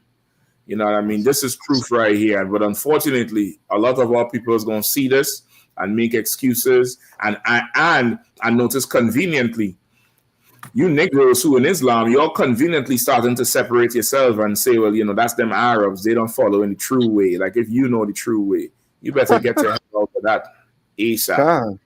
Get to hell out of that thing there ASAP. And listen, don't be surprised if in about 2 or 3 weeks you hear some kind of communicable disease or bacteria from all the people who flew back from Mecca to Egypt and Iran and wherever, because brother, 1,000 dead people are in that heat. You know what incubating in that thing there? Right. Yeah, listen, is around this time that COVID started rearing its head, you know. Right. It was somewhere in the middle of the year, and everybody was ignoring it until the next year. That's right. Yeah, I mean, this could be the beginning of a whole other play coming out of this thing. Now, imagine a play coming out of this election year, and Putin, you know, going by everybody. He's doing a pop-up concert like Kendrick Lamar. They're not like us. They're not like us. And looking at everybody. Brother, the Lord is creating the end of all endings here. That's right. End of all endings. It's going to be an epic close to this show. Stay tuned. Stay, you know, man. You know, it would be nice too. You Come know, on. like nations, like when Christ returned, like everybody turned to each other and like, you and this too. Right. Like, yeah, I mean, everybody want to know how the hell they got to this point. Yep. You know what I mean? And it's gonna be nice. Yeah. Like you said, you know, they out there doing this around that rock and think they could, like I said, this could very well open Pandora's box. Very well. You know what I'm saying? With all this, you know what I'm saying, heat and disease and so forth. Because, you know what I'm saying, the Lord is not pleased. And he's taking it there. He's taking it there, and he's turning once again. He's merciful. The Lord is long suffering. But one thing we got to understand is God's chosen people. That God, you know, once again, he's a black man. He's not gonna wait forever. Right. Forever. He's gonna give you time, but you on borrowed time. Mm-hmm. Yeah, that's brother. That's the height of ridiculousness. Like, look at this. This woman old in that chair. Where's she going? When Christ comes, like I say, when Christ returns, I want to see devotion. Right. I need to see some serious devotion. I want to see devotion. I don't know. You have to eat your foot or something. Let me see that knee reach your mouth. Start at the toe and let me see you stop at your kneecap. I need to, because if you're doing this for a dead thing, an object, surely you're got to be performing tricks when Christ returns. Surely you got to come out, you got to be like, damn, we're gonna see the woodworks tonight. You're going to the show tonight? What show? The Hajj devotion. Right. See, yeah. Because damn, Mark. That's anyway. Listen. So with us tonight. It's been a hell of a show. Everybody rocking on to one for always being on. The usual suspects, of course, as usual, Captain Nathak holding it down. Excellent. Yeah, Captain Kahan holding down the south, as you always do. Yeah, I mean, Captain Kapash, jumping in here, to be rocking and rolling. The Officer Warrior, I'm holding it down for these. Right. We also have Sawap, obviously Sawap on the inside earlier on. I think Kazaki is going to be back next week. Lord Allah will usually be on. You know what I mean? And, we're going to keep rocking. You all remember them cookouts coming up. I think July 1st is Atlanta. Then we have Midwest Fire Weekend, California. Where it is Texas next. And who's the fifth one? I believe New York. New York, I think, is at the end of August. Yeah. At the end of August, then Cali, then Texas. You know what I mean? Y'all stay tuned, pay your tithes, rock it out. Commander Junior Hannah going to be live on the same channel Monday night, 9 p.m. Y'all check him out. And with that, we're going to roll out tonight. So what like, share, and subscribe. Y'all like, share, and subscribe. You Dumb.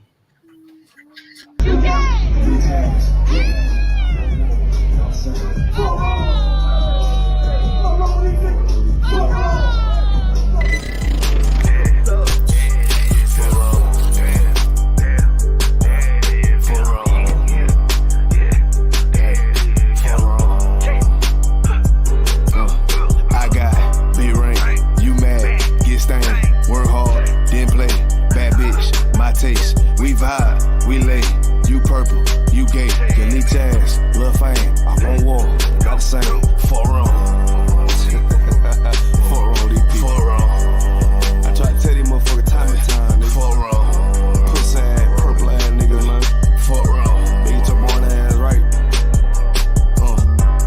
Niggas better get their weight up, you little body bitch.